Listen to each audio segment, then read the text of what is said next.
2019 கேள்வியில இருக்கிறது என்னன்னா எங்களுக்கு முதலாவது 41வது கேள்வி அலசன்களிடையே ஐட்டு ஒரு திண்மமாக இருக்கும் அதே வேளை பிஆர் டூ திரவம் ரைட் அது தெரியும் எங்களுக்கு ஐட்டு வந்து திண்மம் நாங்க அடிக்கடி கதைக்கிற ஒரு விஷயம் இருக்கு சரியா நம்ம கிளாஸ்ல கதைக்கிற விஷயம் இருக்கு இந்த ஐட்டு வந்து இப்படி இருக்காருன்னு சொல்லி என்ன எங்களோட சிலபஸ்ல இது வந்திருக்காங்க ஐட்டு எப்படி இருக்காருன்னு சொல்லி அது ஒரு திண்மம்ங்கிறது கட்டாயம் தெரிஞ்சிருக்க வேணும் நீங்க இப்ப புளோரின் வந்து எங்களுக்கு வாயு ஏன்னா புளோரின் வந்து எங்களுக்கு வாயு புளோரின் வந்து வாயு F2 வந்து வாயு சரியா அதே மாதிரி Cl2வும் வாயு ஒரு ஏடிஎம் 25 பாகிஸ்ல பிஆர்2 வந்து மஞ்சள் நிற திரவம் ஐட்டு வந்து சாலிட் திண்மம் ரைட் நம்ம அதை நிறைய தடவை கழிச்சிருக்கோம் இதை பாத்தீங்கன்னா ஐடின் வந்து ஒரு கனவுறு சாலகத்துல இப்படி காணப்படுவாரு இது ஒரு ஏகவின மூலக்கூற்று சாலகம் ரைட் என்ன பாத்தீங்கன்னா நீங்க ஐடினை இப்படி வைக்கலாம் இங்க கொனீங்கன்னு இதுதான் ஐடின் இந்த தொங்கல் ஒரு ஐடின் இந்த ஓரத்துல ஒரு ஐடின் அதே மாதிரி இந்த ஓரத்துல ஒரு ஐடின் ரைட் இந்த ஓரத்துல ஒரு ஐடின் இந்த எல்லா மூலையிலையும் ஐடின் வைக்கிறது எங்களோட சிலபஸ்ல கிளியராகவே தந்திருக்காங்க ரைட் இன்னொரு ஐடின் இப்படி ஐடினை வச்சுட்டு நீங்க முகங்களுக்கு ஐடின் வைக்கலாம் எங்கன்னு மேல ஒரு ஐடினை வைக்கலாம் இப்படி மூலக்கூறு ரைட் கீழே ஒரு மூலக்கூறு இப்படி வைக்கலாம் சைட்ல ஒரு மூலக்கூறு இந்த சைட்ல உள்ள மூலக்கூறு ரைட் உங்களுக்கு தெரியும் இந்த ஃபேஸ் இருக்கா இது மறைக்கிறதுக்கு நான் நிழற்படம் வைக்கிறேன் இங்க ஒரு மூலக்கூறு சரியா பின்னுக்கு இருக்கிற ஃபேஸ் இருந்தீங்கன்னா இதுல ஒரு மூலக்கூறு விளங்குச்சா இப்படித்தான் இந்த ஐட்டு வந்து அமையும் சொல்ற விஷயம் அப்ப அவங்க சொல்லியிருக்காங்க அலசன்களிடையே ஐட்டு ஒரு திண்மமாக இருக்கும் அதே வேலை பிஆர் டூ திரும்ப ஏன் இப்ப புளோரின் குளோரின் புரோமின் ஐடின்னு கீழே கூட்டவழியே கீழ் நோக்கி வரக்குள்ள இந்த ஒவ்வொரு அணுவோடையும் ஆரை வந்து அதிகரிக்கும் எங்களுக்கு ஆரை வந்து அதிகரிச்சுட்டு போகும் ஆரைனா இலத்திரன் எண்ணிக்கை அதிகரிக்குது நான் உங்களுக்கு சொல்லியிருக்கேன் இந்த எக்ஸாம்ல எல்லாம் லண்டன் விசையை பாக்குறதுக்குரிய சிம்பிளான விஷயம் என்னன்னா இலத்திரண்ட கவுண்டை பார்த்துட்டு லண்டன் விசையை பார்க்கலாம் மூலர் திணிவு தெரியாட்டியுமே பரவாயில்ல அணுவின் தெரிஞ்சா போதும் ரைட் அப்ப இந்த மூலர் திணிவு அதிகரிக்க லண்டன் விசை என்ன செய்து அதிகரிக்குது எனவே மூலக்கூறுகள் நிறைந்தது அதாவது நான் ஒரு உதாரணம் உங்களுக்கு சொன்னா கவனிங்க ஒரு உதாரணம்னு சொன்னா உங்களுக்குன்னா ரைட் இதுதான் புளோரின் வைங்களே இது ஒரு புளோரின் இது ஒரு புளோரின் ரைட் இது ஒரு அயோடின் ரைட் இது இன்னொரு அயோடின் இப்படிதான் இருக்கும் ரைட் இது ஒரு புளோரின் மூலக்கூறு இது ஐட்டு மூலக்கூறு புளோரின் மூலக்கூறு முடிஞ்ச அளவு தூரம் இருக்கும் வாயுவா ஐட்டு மூலக்கூறு கிட்ட கிட்ட இருக்கும் விளங்குதா ஐட்டு மூலக்கூறு கிட்ட கிட்ட இருக்கும் இப்ப இது ஒரு ஐட்டு இது ஒரு ஐட்டு விளங்கு சொல்ல கிட்ட கிட்ட இருக்கும் ரைட் அப்ப ஐட்டு வந்து திண்மம் ஐட்டு ஒரு திண்மம் ரைட் இப்ப சொல்றாங்க மூலக்கூற்று மேற்பரப்பளவு அதிகரிக்கும் போது லண்டன் காவல் விசைகள் அதிகரிக்கணும் கூடிய மாதிரி இருக்கும்னு சொல்லியிருக்காங்க ரைட்டா சரி இப்ப இதுல உள்ள மேற்பரப்பின் பரப்பளவை விட இங்க அதிகம் சொல்லியிருக்காங்க அப்ப ஐட்டு வந்து எங்களுக்கு திண்மமா இருக்காரு புளோரின் வந்து வாயுவா இருக்காரு ரைட் அதுவும் சரி ரைட் அப்ப 2019 ஒன்னாவது ஆன்சர் ரைட் கவனிங்க 2019 ஒன்னாவது ஆன்சர் அடுத்து பாப்போமே ஒரு தரப்பட்ட அமுக்கத்தில் வெப்பநிலை அதிகரிக்கும் போது N2H2 தாக்கும் பொழுது அமோனியா உண்டாகும் தாக்கத்தின் சுயவியல்பு குறைகின்றது ரைட் அமோனியாவை தரும் N2H2 கொண்ட தாக்கத்தின் எந்திரப்பி மாற்றம் எதிர்மறையாகும் ரைட் சரி நம்ம கொஞ்சம் செஞ்சு பார்ப்போம் இப்ப இது சொல்றாங்க என்ட்ரோபி பத்தி சொல்றாங்க ரைட் இங்கன்னா சுயவியல்பு பத்தி சொல்றாங்க இங்க பாருங்க இந்த வசனங்கள் நம்ம கொஞ்சம் நோட் பண்ணிக்கணும் இங்கே விளக்கப்படுத்தி தான் அமோனியா தயாரிப்பு வந்து உங்களுக்கு கட்டாயமா எக்ஸாம்ல நீங்க தெரிஞ்சுக்கிட்டு போக வேண்டிய விஷயம் ஒன்று தியரியில அமோனியா வந்து உற்பத்தி தாக்கம் வந்து எங்களுக்கு புற வெப்பம் அதே மாதிரி அமோனியோட எதிரப்பி தாக்கம் புற வெப்பம்னு சொல்லி நம்ம எனர்ஜெட்டிக்ஸ் வந்து கதைக்கிறது இந்த 2011 அமோனியா தொடர்பான அமைப்பை போட்டுதான் டெல்டா ஜி டெல்டா எஸ் கேள்விகள் கேட்டிருக்காங்க ரைட் இப்பவே கவனிங்க தரப்பட்ட அமுக்கத்தில் நைட்ரஜனும் ஹைட்ரஜனும் தாக்கம் புரிந்து அமோனியா உண்டாக்கும் தாக்கத்தின் சுயவியல்பு குறைகின்றது எப்படி வெப்பநிலை அதிகரிக்கும் போது சுயவியல்பு குறைகின்றது இவ்வளவுதான் எனக்கு தெரிய வேண்டியது வெப்பநிலை கூடக்குள்ள சரியா டெல்டா ஜி சரியா சுயவியல்பு குறையுதுன்னா டெல்டா ஜி பிளஸ்க்கு வருதுன்னு சொல்லியிருக்கு நம்ம அதை கொஞ்சம் பார்ப்போம் எப்படின்னு சொல்லித ரைட் இப்ப அமோனியா எங்களுக்கு கட்டாயம் தெரிஞ்சிருக்க வேண்டியது ஒண்ணு கவனிங்களே இப்ப அமோனியா தயாரிப்பு நான் அடிக்கடி அமோனியா தயாரிப்பு பத்தி எக்ஸாம்ல கேட்கறாங்க இங்க பாருங்க N2 இருக்காரு N2 கேஸ் இருக்காரு எங்களுக்கு 3 H2 கேஸோட தாக்கம் அடைஞ்சா சரியா தாக்கத்துல 2 அமோனியா வாயு 2 அமோனியா வாயுட நீங்க நல்லா விளங்கிங்க இங்கன்னா எங்களுக்கு டெல்டா H வந்து மைனஸ் சரியா அதே மாதிரி டெல்டா எஸ் வந்து எங்களுக்கு மைனஸ் டெல்டா ஹெச்சும் டெல்டா எஸ் மைனஸா இருந்தா டி வந்து மைனஸா இருந்தா மட்டும்தான் ஜி வந்து மைனஸா வரும் அதாவது டி வந்து மைனஸா இருக்கிறோம்னா என்ன அர்த்தம்னு சொல்லி தந்திருக்கேன்னா இது வந்து எக்ஸாம்ல நம்ம கதைக்குள்ள கிளாஸ்ல நாங்க கதைக்கிற வார்த்தை தான் டி மைனஸ்னு சொல்லி டி மைனஸ்னு சொல்லி ஒன்றும் இல்லை எங்களுக்கு குறைவான வெப்பநிலை இல்லைன்னு வெப்பநிலை குறைவா இருந்தா டெல்டா ஜி மைனஸ் இருக்கும் டெல்டா ஜி மைனஸ் இருந்தா எக்ஸாம் என்னது சுயவியல்பு அதிகரிக்கும் ரைட் அது ஓகே இப்போ பாருங்க அப்ப வெப்பநிலை குறைஞ்சாதான் சுயவியல்பு கூடும் என்னது எங்களுக்கு அமோனியா தயாரிப்பு தாக்கங்கள் ஆனா நல்லா நினைவு வச்சுக்கோங்க இங்க நாங்க ஒரு சிறப்பு வெப்பநிலை பயன்படுத்துறது தாக்கி மூலக்கூறுகள அந்த தாக்க இயக்கவியலையும் கருத்தில் கொண்டு ஏவற்றத்தையும் கருத்தில் கொண்டு நாங்க ஒரு சிறப்பு வெப்பநிலை ஒரு 450 பாகி மாதிரி வைக்கிறது, ரைட், அமோனியாவுக்கு. அப்ப இவங்க என்ன சொல்றாங்க, வெப்பநிலை அதிகரிக்கக்குள்ள சுயவியல்பு குறையுதுன்னு. கண்டிப்பா உங்க பேப்பர் கையில இருக்குன்னு எல்லாருக்குமே, இப்ப எனக்கும் பேப்பர் கையில இருக்கு, ஸ்கிரீனையும் பாருங்க, உங்களோட பேப்பரையும் பாருங்க, ரைட். அப்ப சுயவியல்பு குறையுதுங்கிறது அது சரி, ஒன்னாவது கூட்டு சரி. அமோனியா தரும் டெல்டா H2 ஆகுது, எந்திரக்கு மாற்றம் இல்லை, எந்திரக்கு மாற்றமும் இது சரி. இப்ப இது மைனஸ் தான் பாருங்க. இந்த சமன்பாட்டுல டெல்டா G சமன் delta H T delta S, right. இவரும் மைனஸ்ல இருக்காரு, இவரும் மைனஸ்ல இருக்காரு. வெப்பநிலை குறைஞ்சா தான் இவர் என்ன செய்வார், எங்களுக்கு மைனஸ்க்கு வருவார், சரியா இல்ல? அதான் ரீசன். அப்ப வெப்பநிலையை கூட்டுனா மைனஸ் இல்லாம போகும். அப்ப வெப்பநிலை இவங்க தார கூட்டுறபடி வெப்பநிலையை கூட்டுறாங்களாம், வெப்பநிலையை கூட்டுறாங்களாம், சுயவியல்பு குறையுதான். சுயவியல்பு குறைஞ்சா என்ன போறாரு, டெல்டா G பிளஸ் போறாரு. அப்ப முதலாவது கூட்டு சரி.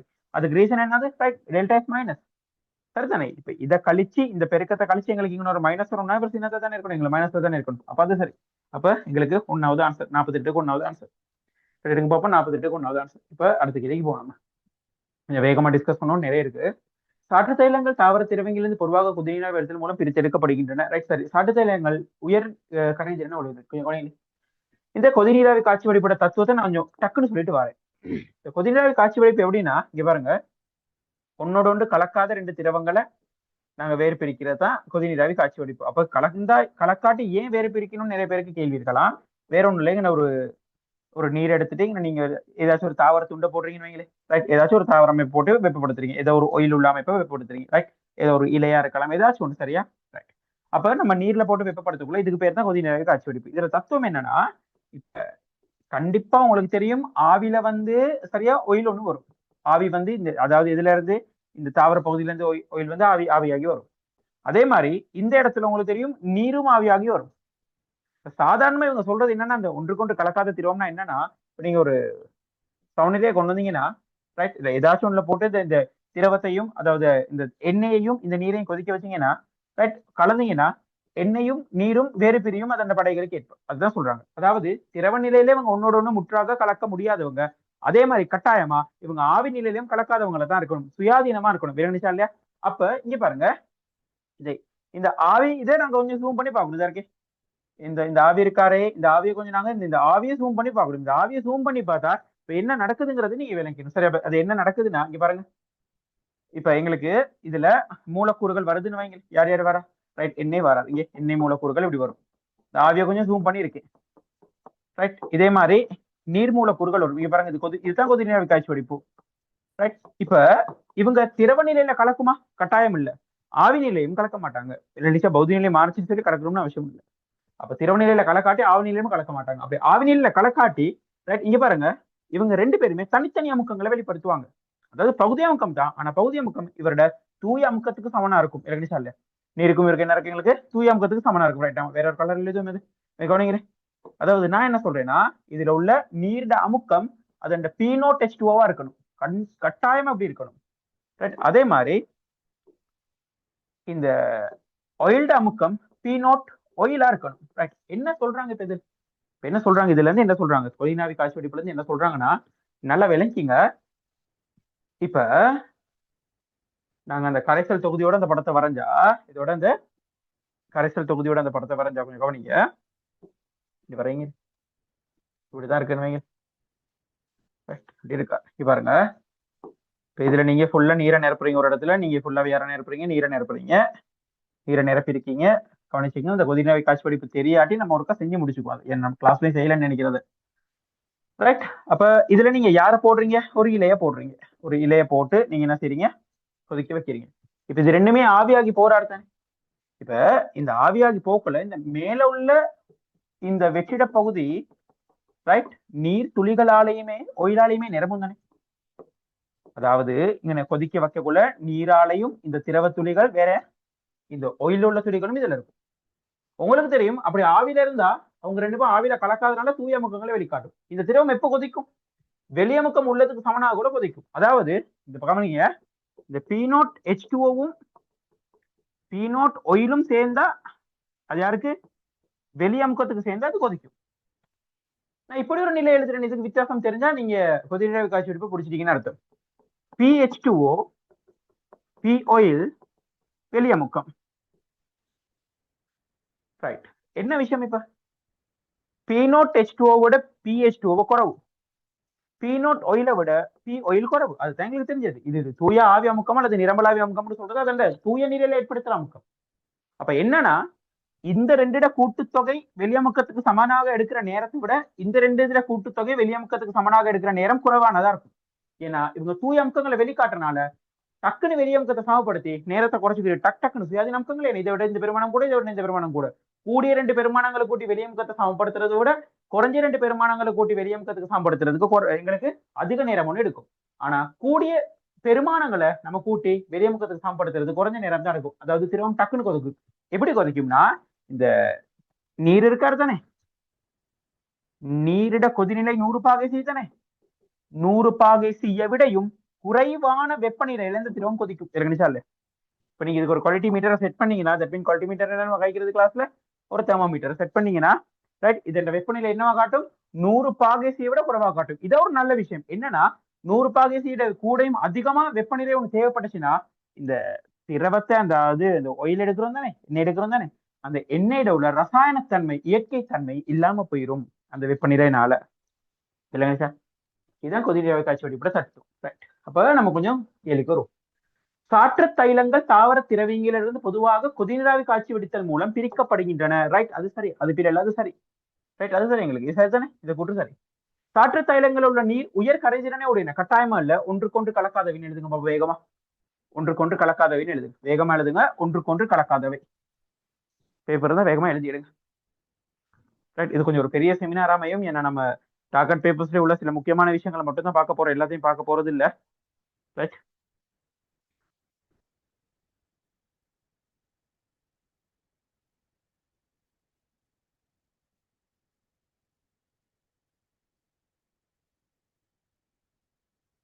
அடுத்ததுக்கு வருவோம் நம்ம. ஒரு சுய தாக்கத்திற்கு நிலைமைகள் எவையாக இருந்த போதிலும், ஒரு சுய தாக்கத்திற்கு நிலைமைகள் எவையாக இருந்த போதிலும் எப்போதும் ஒரு எதிர்மறை கிஃப்ட் சக்தி மாற்றம் உண்டு. சுய தாக்கத்துக்கு என்ன செய்யணும்னா ஒரு ஒரு எதிர்மறை கிஃப்ட் சக்தி மாற்றம் உண்டு. இப்படி மட்டுமே இந்த கேள்வியை வாசிங்கன்னா இந்த கேள்வி சரி. இல்ல இப்படி கேள்வி வாசிங்கன்னா இந்த கேள்வி சரி.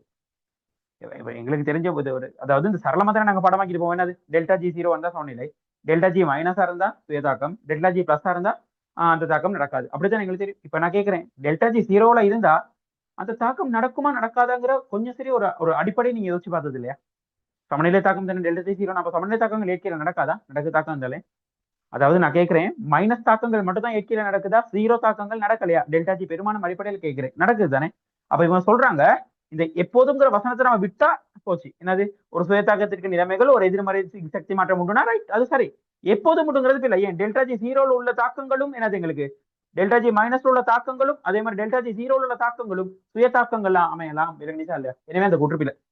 ஏன் எப்போதும் ஒரு எதிர்மறைன்னு சொல்றாங்க, எப்போதும் மறையா இருந்தா மட்டும்தான் தாக்கம் சுயமானதுன்னு சொல்றாங்க. அது பில 0வா இருந்தாலும் சமநிலை தாக்கங்களும் சுயமாக நிகழும். அப்ப எழுதுங்க, டெல்டா ஜி சமன் 0, சமநிலை தாக்கங்களும் சுயமாக நிகழும் அப்படின்னு எழுதுங்க. இந்த பாயிண்ட்ஸ் எல்லாம் தேவைப்படும். இதனால தானே சொல்றது, இந்த 41 50 வரைக்கும் கஷ்டம்னு. அந்த கீவேர்டை நம்ம விளங்கி எடுத்துக்கிட்டா எல்லாமே எங்களுக்கு ஈஸியா அமையும். வேகமா செய்யுங்க, ரொம்ப வேகமா செய்யுங்க. ரைட், அடுத்தது, ஒரு தாக்கம் நடைபெறும் திசை எதிர்வு கூறுவதற்கு மாறா வெப்பநிலை, மாறா அமுக்க நிலைமைகளின் சரி, மாறா அமுக்க நிலைமையின் கீழ் மாத்திரம் கிஃப்ட் சக்தி மாற்றத்தை பயன்படுத்தலாம். ரைட், அதான் விஷயமே. கிஃப்ட் சக்தி படிச்சிருந்தா தெரியும். அப்ப அதுக்கு 4வது ஆன்சர், 1வது பிள்ளை 2வது சரி. ரைட், அடுத்தது, நீரின் வன்பியூட்டனோட கரைதிறனான நீரின் மெதுனுடன் கரைதிறன் குறைவாகும். சரி, அதே மாதிரி நீரின் முனைவத்தின் ஓய்ச்சி கூட்டம் சார முனைவத்தின் நட்கள் கூட்டத்தின் பெருமாதிக்கிற போது நீரின் கற்கள் கருதும் குறைகின்றது. சரி, அது சரி. 1வது ஆன்சர். இங்க பாருங்க, கொஞ்சம் செஞ்சு காட்டுறேன் கொஞ்சம். ரைட், நம்ம வேகமா செய்வோம். இங்க பாருங்க, சொல்றாங்க, சாதாரண அமைப்பு ஒண்ணு, ஒரு மெத்தனால் CH3OH. சரியா? இவரோட கரைதிறனை விட பீட்டோனோட கரைதிறன் குறைவு. பீட்டோனால் யாரு? இவர். இங்க பாருங்க, ரெண்டுல இருக்குது ஒரே OH கூட்டம். வித்தியாசப்படுறது யார்? இந்த மெதல் குரூப். மெதல் குரூப்ல பருமன் அதிகரிக்க அதிகரிக்க நீரிட கரைதிறன் என்ன செய்யும்? குறையும். ஏன்னா நீர் முனைவுத்தன்மை உள்ளது. நீர் முனைவுத்தன்மை உள்ளது. அப்ப நீர் முனைவுத்தன்மையுடைய இந்த கூட்டத்தை கவருவாருன்னு வைங்களேன், இவர் இந்த கூட்டத்தை கவருவாருன்னு வைங்களேன், இது பிரச்சனை இல்லை. மெதல் கூட்டம் சின்னது. எனவே நீரோட கவர்ச்சிக்கு போயிட்டு என்ன செய்வார்னா நீர்ல நல்லா கரைவார். அப்ப நீர் நல்லா கவருவாரு. அப்ப நல்லா கரையும் அர்த்தம். இதுல ஒரு OH கூட்டம் இருக்கு, இவர் விட மாட்டார் இந்த பியூட்டனோல். இந்த கார்பன் கூட்டம் அதாவது இந்த பியூட்டல் குரூப் நீரோட போக விடாது, பிடிச்சி இழுத்துக்கும் நீர் கிட்ட போனாலும். விளங்குதா? நீ போகாதன்னு சொல்லி. அப்ப இங்க நீர்ல கரைதிறன் பியூட்டனோல் குறைவு. காரணம் என்னது? அந்த அட்கல் கூட்டத்தின் பருமன். அதாவது இவர் μ = 0, இந்த கூட்டம் முனைவாக்கமற்றது. இந்த கூட்டம் மியூசமன் 0க்கு சமன் இல்ல, முனைவாக்கம் உடையது. அப்ப இது மியூசமன் 0க்கு சமன் இல்ல, இது மியூசமன் 0. இங்க பாருங்க, இதுக்கும் இதுக்கு வித்தியாசம் என்னன்னா முனைவாக்கமற்ற பகுதியை விட சரியா இங்க உள்ள முனைவாக்கமற்ற பகுதி பெருசு. அப்ப இங்க இது ரெண்டும் சேம். இதனால எங்களுக்கு கரைதிறனை விளங்கப்படுத்த இயலாது. அப்ப நல்லா ஒண்ணு மைண்ட்ல போட்டுங்க, அல்கஹாலோட கரைதிறனை நீங்க விளங்கப்படுத்தக்கூட ரைட் எதை வச்சு விளங்கப்படுத்த போறோம், அந்த அல்கைல் கூட்டத்தின் பருமன் அடிப்படையில மாத்திரம் தான் விளங்கப்படுத்த போறோம். ரைட், விஷயம் முடிச்சு. இப்ப நம்ம அடுத்ததுக்கு வருவோம். அதான் அவங்க சொல்லியிருக்கோம், கொஞ்சம் வாசி பாத்துங்க. சரி, தாக்கம் CH3 CH2 புரோப்பீன் அடிக்கடி கேட்கிற தாக்கம். ஒரு கர்நாடக கூட்டல என்னடா அது பார்த்தோன்னே சொல்லுங்க பாப்போம். இது பில கர்நாடி இல்ல, இங்க தாக்கம் வந்து இலத்திரநாட்ட கூட்டல். இதுக்கு பொறிமுறை கூட உங்களுக்கு தெரியணும். அப்ப கரநாட்ட கூட்டல்னு சொன்ன தாக்கம் வந்து பிற. அடுத்தது ஒரு துணை காபா கற்றன் பின்வரும் தாக்கத்தில் ஒரு இடையாக உண்டாகின்றது. ரைட், சரி, கட்டாயமா சரி. ரைட், அப்ப எத்தனாவது ஆன்சர் எங்களுக்கு? அதுல எங்களுக்கு 4வது ஆன்சர். ரைட், இதெல்லாம் சாதாரணமா தெரியற உள்ள விஷயம். இங்க பாருங்க, எப்படி கார்போகட்டைன் உருவாக்குங்க? 2 கார்போகட்டைன் உருவாக்கலாம். CH3 தானே இது, சி. இங்கன ஹைட்ரஜன் அங்கிட்டு போட்டா இங்க ஒரு பிளஸ் கொடுக்கலாம், அது துணை. சரியா, ஹைட்ரஜன் இங்கிட்டு பாருங்க, அப்படிதான் கார்போகட்டைன் உருவாக்குறது. இங்க பிளஸ் போடலாம், இது துணை, இது முதல். மேல உள்ளதுனால தான் தாக்கம் நடக்கும், கீழே உள்ளதை கவனிக்கிறது இல்லை. அப்ப துணை கார்போகட்டைன் உருவாகுங்கிறது சரி. ஓகே, அடுத்தது பல கைத்தொழில் செயல்முறை கற்கரை பயன்படுத்தப்படும். எடுத்து பாருங்க சமரி. ரைட், ஆமா, கற்கரை நிறைய பயன்படுத்தப்படும். ரைட், என்னென்னு சொல்லி உங்களுக்கு தெரியணும். ரைட், இப்ப இரும்பு பிரித்தெடுப்புல இருந்து டைட்டானியம் பிரித்தெடுப்பு எல்லாத்துலயுமே எங்களுக்கு தேவையாது. ரைட், கைத்தொழில் ரீதியாக கற்கரை ஒரு எரிபொருளாக மாத்திரம் இல்லை, எங்களுக்கு ஒரு தாழ்த்தும் கருவியா கூட என்ன செய்யுது, இரும்பு ஊதலிலே பயன்படுத்தப்படுது. பாருங்க, சின்ன சின்ன விஷயங்கள் இதெல்லாம் வேணா, சாதாரண சின்ன சின்ன குட்டி குட்டி விஷயங்கள். ரைட், அடுத்தது கூறுவோம் நம்ம. சரி, ஒரு கீட்டோனின் கார்பனைல். இங்க பாருடா இவ்வளவு சரளமா கேட்டிருக்காங்க, நேரடியா கேட்டிருக்காங்க விஷயங்களை. இது ஜெனரல் கெமிஸ்ட்ரி. ஆர்கானிக்ல முக்காவாசி விளக்கங்கள் வரது ஜெனரல் கெமிஸ்ட்ரி. ஒரு கீட்டோனின் கார்பனைல் கார்பன் அணுவும் அதனுடன் பிணைந்த ஏனைய அணுக்களும் ஒரே தளத்தில் இருக்குமா? sp2 தானே, sp2 ரொட்டேட் ஆகலாது. அப்ப சரி, ஒரு கீட்டோன் கார்பன் அணு sp2 பார்க்கும். முதல் கீட்டோன்னா என்னன்னு தெரிஞ்சா அவ்வளவு. ஆமா சரி, இதெல்லாம் என்ன பிரச்சனை? ஒரே வெப்பநிலையில் எவனேனும் 2 லட்சிய வாயுக்களுக்கு ஒரே சராசரி இயக்க பண்பு சக்திகள் உண்டு. ஒரே வெப்பநிலையில் எவேனும் 2 லட்சிய வாயுக்கள். ஆமா, ஒரே வெப்பநிலை தானே, சராசரி இயக்க பண்பு சக்தி தாங்கிறது தனி வெப்பநிலையில. அப்போ ஒரே வெப்பநிலைங்கிறது தனி வெப்பநிலைன்னு சொல்லலாம், அது சரி. அப்ப அதுவும் ஓகே. ஒரு தரப்பட்ட வெப்பநிலை வாயு மூலக்கூறின் சராசரி கதி அவற்றின் திணிவுகளுக்கு ஏற்ப C2 ஆமா, வெப்பநிலையை வச்சு திணிவு மாத்தி மாத்தி என்ன செய்யலாம் எங்களுக்கு, அதோட வேகம் அதுக்கு ஏற்ற மாதிரி மாறிக்கும். ஆனா இங்க சொல்றது சராசரி இயக்க பண்பு சக்தியை பத்தி. அப்ப வேகமும் இயக்க சக்தியும் சம்பந்தப்படுது. அப்ப திணிவுக்கேற்ப அமைகிறனால இது எனக்கு முக்கியமா 2வது விடையும் கொடுக்கலாம், 1வது விடையும் கொடுக்கலாம். ரைட், சரி. அடுத்தது ஓல் ஆன்சர் கேள்வி. ஓல் ஆன்சர் 50க்கு. ரைட், இப்ப அடுத்ததுக்கு போனோம். 2020. ரைட், கவனிங்க கவனிங்க. குரோமியம் மெங்கன் ஆகியவற்றின் ஆக்சைடுகள்ட்ட குரோமியம் மெங்கன் ஆக்சைடு ஆகிய அமில ஆக்சைடுகளும் CrO3 மூல ஆக்சைடுகளும் ஆகும். இங்க பாருங்க, சும்மா யோசிச்சு பாருங்க, இது அப்படியே தொலைகில மாத்தி தந்திருக்காங்க. உங்களுக்கு ஒரு விஷயம் என்ன தெரியணும். ரைட், இந்த வெனடியம் குரோமியம் மெங்கன் தொடர்பான மூலக்கூறுகளை பத்தி கதைக்குள்ள உங்களுக்கு தெரியும். ஆக்சியேட்டின் அதிகரிக்கக்குள்ள ஆக்சைடுகளின் அமிலத்தன்மை அதிகரிக்கும், ஆக்சியேட்டின் குறையக்குள்ள ஆக்சைடுகளின் காரத்தன்மை அதிகரிக்கும். ரைட், கொஞ்சம் எழுதிக்கணும் பாப்பா, நான் சொல்ற மாதிரி. ஏன்னா இந்த பாயிண்ட்ஸ் வந்து கொஞ்சம் ஞாபகம் வந்தா நல்ல. உங்களுக்கு எக்ஸாம்ல அடிக்கடி கேட்பாங்க இதுல. மெங்கன் குரோமியம் போன்ற ஆக்சைடுகளின் மெங்கன் குரோமியம் போன்ற ஆக்சைடுகளின் எழுதுறீங்களோ தெரியாது, எழுதுங்க. இப்ப என்ன கேமரா ஆன் பண்ணி சொல்றேன் உங்களுக்கு. மெங்கன் குரோமியம் போன்ற ஆக்சைடுகளின் ஆக்சியேட்டின் அதிகரிக்க அதன் அமில வலிமை அதிகரிக்கும் அப்படின்னு எழுதுங்க. ஆக்சியேட்டின் அதிகரிக்க அதன் அமில வலிமை அதிகரிக்கும். சரி, இங்க என்ன சொல்றாங்க எங்களுக்கு, குரோமியம் மெங்கன் ஆகிய ஆக்சைடுகளின் அமில ஆக்சைடுகளும் மூல ஆக்சைடுகள். ஆக்சியேட்டின் பத்தி கைக்கிறாங்க பாருங்களேன், ஆக்சியேட்டின் பத்தி நம்ம கதை இங்க இங்கன இவரோட ஆக்சியேட்டின் +2, இவரோட ஆக்சியேட்டின் வந்து +6, இவரோட ஆக்சியேட்டின் +2, இவரோட ஆக்சியேட்டின் +1. பாருங்க, உயர்த்தாள் ஆக்சைட்டின் முறையில 2 ஆக்சைடுகளை மேலும் கீழும் சூஸ் பண்ணிருக்காங்க. குரோமியம் மெங்கன் ஆக்சைடுகள்ல அந்த தாள் ஆக்சைட்டின் நிலையில் உள்ள ஆக்சைடுகள் அமிலமா? பிழை. தாள் ஆக்சைட்டின் காரம்னு வரணும், உயர் ஆக்சைட்டின் அமிலம்னு வரணும். சில நேரம் டென்ஷன்ல இது என்ன செய்வீங்க, அப்படியே போட்டு கட்டிக்குவீங்க. ஆமா, அமிலம் காரம்னு மாத்திக்காம நீங்க டக்குனே செய்வீங்க. இது சரின்னு எடுத்துருவீங்க. இது வந்து டென்ஷன்ல செய்யறது தானே. அப்புறம் கொஞ்சம் ஆறுதலா வாசி பார்க்கல தெரியும், மாத்தி தந்திருக்காங்க. நான் பத்தி கொஞ்சம் பொறுமையா செய்யணும் எக்ஸாம். குரோமியம் மெங்கன் ஆக்சைடுகள் அமில மூல இயல்புகள் உலகத்தின் ஆக்சிஜன்களை சார்ந்தது கட்டாயமா. ஆமா, அப்ப சரி, அது 4வது ஆன்சர். ஏன்னா இப்பதான் அதுக்கான பாயிண்ட் நம்ம எழுதி எடுத்தோம். விளங்குச்சா? ஆக்சைடுகளோட ஆக்சியேட் என்ன அடிப்படையில அமிலக்கார வலிமைகளை தான் அப்படித்தான் நம்மளுக்கு சிலபஸ்ல விளங்கப்படுத்துறாங்க. வேற எந்த ஒரு பாயிண்ட்டும் ஞாபகம் வச்சுக்க தேவையில்ல.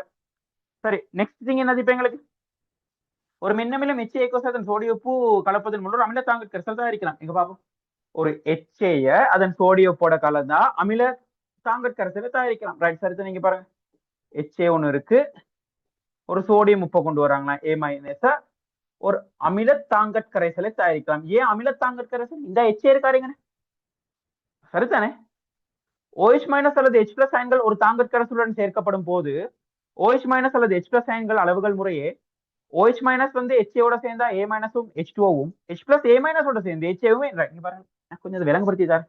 இந்த தாங்கல் இயல்பை கொஞ்சம் விளங்கப்படுத்தி தரேன், கொஞ்சம் கவனிச்சுங்க. ஏன்னா இது கடைசி டைம் செய்யறது தானே, ஏதாச்சும் ஒன்று எங்களுக்கு எக்ஸாம்ல வந்து ரொட்டேட் ஆகக்கூடிய மாதிரி இருக்கணும். ரைட், கொஞ்சம் கவனிங்க. இப்ப தாங்கற் கரைசல் அமைப்பை பாத்தீங்கன்னா நம்ம கிராஃப் எடுப்போமே, 2 கிராஃப் இருக்கு தானே எங்களுக்கு. அதாவது யாரு மென்னமில வன்கார உப்பட கிராஃபும் அதே மாதிரி வண்ணமில மென்கார உப்பட கிராஃப். இப்ப பாருங்க, நான் பிஹெச்ஏல நான் வளமையா பிரிக்கிற மாதிரி பிஹெச்ஏல எடுக்கிறேன். கொஞ்சம் கவனிங்க, இதான் எங்கட பிஹெச்ஏல, இதான் எங்கட பிஹெச்ஏல வைங்க. ரைட், கிராஃப் எப்படி வரும்? மென்னமில வன்கார கிராஃப் வந்து நான் மென்னமிலத்துல இருந்து ஸ்டார்ட் பண்றேன். ஹலோ, நீங்க நான் ஸ்டார்ட் பண்றேன். இந்த கிராஃப் இப்படி வந்து இது இப்படி போகும், சரியா? வன்காரத்துக்கு. அதே மாதிரி வண்ணமில மென்கார கிராஃபை நான் இங்க இருந்து ஸ்டார்ட் பண்றேன். மென்காரத்துக்கு நான் ஒரு வன்காரத்துக்கு இடத்தை விட்டுட்டு மென்காரத்தை ஸ்டார்ட் பண்ணி கிராஃபை இப்படி கொண்டு போறேன். சரிதானே? இது வந்து பிஹெச்ஏலு. இது வந்து சமவெளி புள்ளி அல்ல, இது வந்து பிஹெச்ஏலு. இது வந்து யார் யார நியமிக்கிற கிராஃப்னு சொன்னேன் உங்களுக்கு? மென்னமில வன்கார, சரியா? யார் எங்களுக்கு மென்னமில வன்கார, அதாவது CH3 COOH வந்து குடுவையில இருக்க NaOH மேல அளவில இருந்து விழுந்து டைட்ரேட் ஆகுது.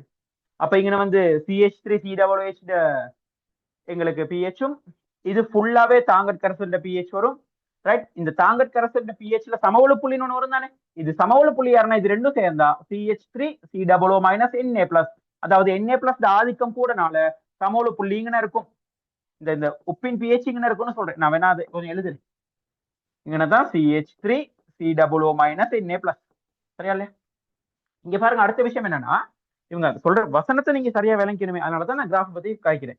இப்ப இங்க பிஹெச்ஏல இருக்கக்குள்ள, ரைட், இங்க வந்து அமோனியம் ஹைட்ராக்சைடு பிஹெச் துணியலாம், சரியா? அமோனியம் ஹைட்ராக்சைடு பிஹெச், அதுக்கப்புறம் இதுக்கப்புறம் இந்த இடத்துல எல்லாமே சரியா தாங்கற் கரைசல் வீச்சு. இங்கன சமவெளி புள்ளி இப்ப யார் யாரு? NH4OH HCl தானே உருவாகுற உப்பு யாரு? NH4Cl தானே. NH4Cl இப்ப அமில வலிமை கூடனால அவரோட பிஹெச்ஏல விட குறைவா இருக்கும், நீங்க மாதிரி இருக்கும். இதுதான் NH4Cl அமைப்பு. அதாவது இவங்க சொல்ற கேள்வியை பாருங்க, சரியா? இந்த கேள்வியை கொஞ்சம் எடுத்து வாசிங்க தயவு செஞ்சு. கேள்வியை வச்சுக்கிட்டே நான் சொல்றதை கவனிங்க. ஒரு மென்னமிலம் HAயையும், அப்ப அசிட்டிக்னா HA, அதன் சோடிய உப்பையும், இந்த சோடிய உப்பு இருக்காரு. அப்ப இங்கன ஃபுல்லாவே யார் இருக்காரு? இங்க யார் இருக்காரு? விளைவாகிற யாரு? ஒரு மென்னமிலமும் அதன் சோடிய உப்பும் தான் இருக்கு. A- எடுப்பேன். இவரை வைக்கக்குள்ள ஒரு அமிலத்தாங்கற் கரைசல், சரிதானே? அமில பக்கம் பிஹெச்ஏல விட குறைவா இருக்காரு, இதுதானே பிஹெச்ஏல விட குறைவா இருந்தா ஒவ்வொரு பாயிண்ட்டையும் சரியா பார்க்கணுமே. அப்ப இவர் அமிலத்தாங்கற் கரைசல், அமிலத்துக்கு மட்டும் இல்ல தாங்கற் கரைசல், விளங்குதா? அமிலத்துக்கு மட்டும் தாங்கற் கரைசல் இல்ல, அமிலத்தாங்கற் கரைசல். அதாவது அவருடைய பிஹெச், அந்த தாங்கற் கரைசல் பிஹெச் மானியை வச்சு பிஹெச் அளந்தா அவருடைய பிஹெச்ஏல விட குறைவா இருக்கும்னு சொல்றதுக்கு தான் அவங்க அப்படி சொல்றாங்க, சரிதானே? ஒரு அமிலத்தாங்கற் கரைசல் உருவாகுது, ரைட், சரி. அப்ப இங்கன NH4OH இருக்காரு. இப்ப உங்களுக்கு எக்ஸாம்ல இப்படி ஒரு கூற்று வந்துச்சுன்னு வைங்களேன், ஒரு NH4OHையும், அதாவது ஒரு மென்காரத்தையும், சரியா, அதண்ட ஒரு உப்பையும் உள்ள தாங்கற் கரைசல் வந்து கார தாங்கற் கரைசல். அதாவது அப்ப நான் கேட்கிற காரத்தை மட்டும் தான் தாங்குது இல்ல, தாங்கற் கரைசல்னால அமிலம் காரம் ரெண்டையும் தாங்கணும். ஆனா அவங்க பிஹெச் வச்சுதான் சொல்றாங்க. இப்ப என்ன விஷயம் என்னன்னு, ஒரு அமிலத்தாங்கற் கரைசல் தயாரிக்கலாம், ரைட்? அப்ப சார் இங்க பாருங்க, அது சரி, அமிலத்தாங்கற் கரைசல் தயாரிக்கலாம். வேகம் எழுதிக்கணும், இதை வேகமா எழுதிக்கங்க என்ன சொல்றாங்கன்னு. அப்ப இது வந்து அமிலத்தாங்கற் கரைசல், இதை மட்டும் இந்த கேள்வியில மட்டும் எழுதுறேன். இது அப்படியே நீங்க அங்கிட்டு கொஞ்சம் யோசிச்சுக்கங்க. அமிலத்தாங்கற் கரைசல் அப்படியே ஒரு ஸ்ட்ரக்சர்ல கூட வரலாம்டா. இங்க இருக்கிறது யாரப்ப? NH4OHும் NH4Cl, ரைட், கார தாங்கற் கரைசல், சரிதானே? பிஹெச் ஏலோட இங்க குறைவு, அதாவது இவரோட சமவெளி புள்ளியோட பிஹெச் ஏலோட குறைவு. கார தாங்கற் கரைசல் இருந்தா சமவெளி புள்ளி பிஹெச் ஏலோட குறையா இருக்கும். அமில தாங்கற் கரைசல் இருந்தா சமவெளி புள்ளி பிஹெச் ஏலோட கூடயா இருக்கும், சரியா? இதான் தியரி. நம்ம இதெல்லாம் தியரி கிளாஸ்லயும் பார்த்திருக்கோம், கொஞ்சம் எழுதிக்கணும்.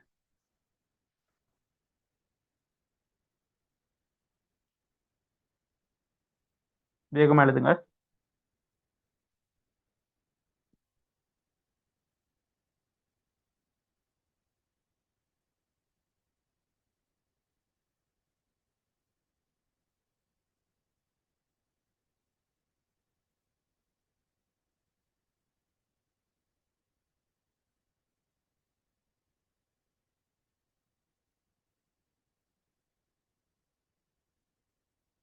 சரியா, வேகமா எழுதிடுங்க.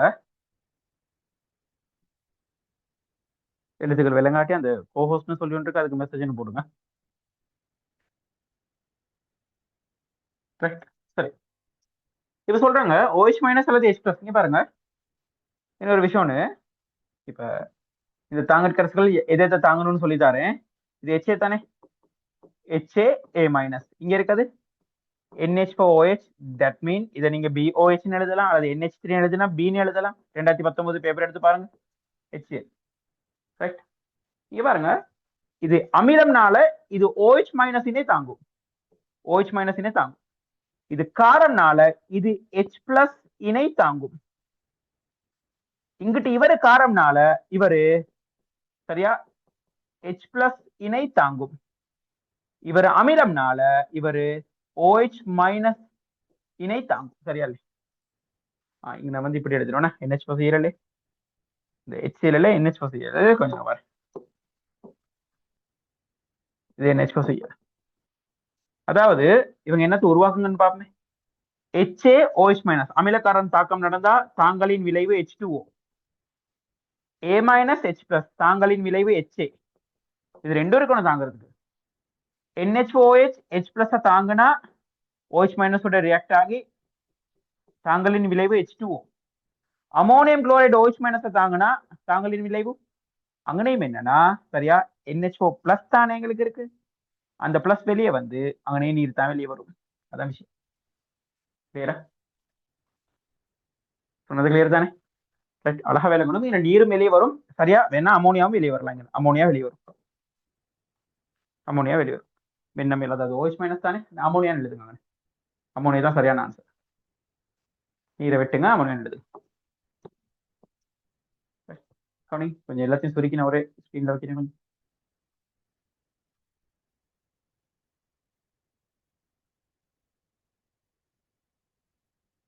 அதாவது யார் யாரும் என்னென்னத்தை தாங்குறாங்க, ஏன்னா இதை பத்தியே ஃபுல்லா MCQலே போட்டிருக்காங்க உங்களுக்கு.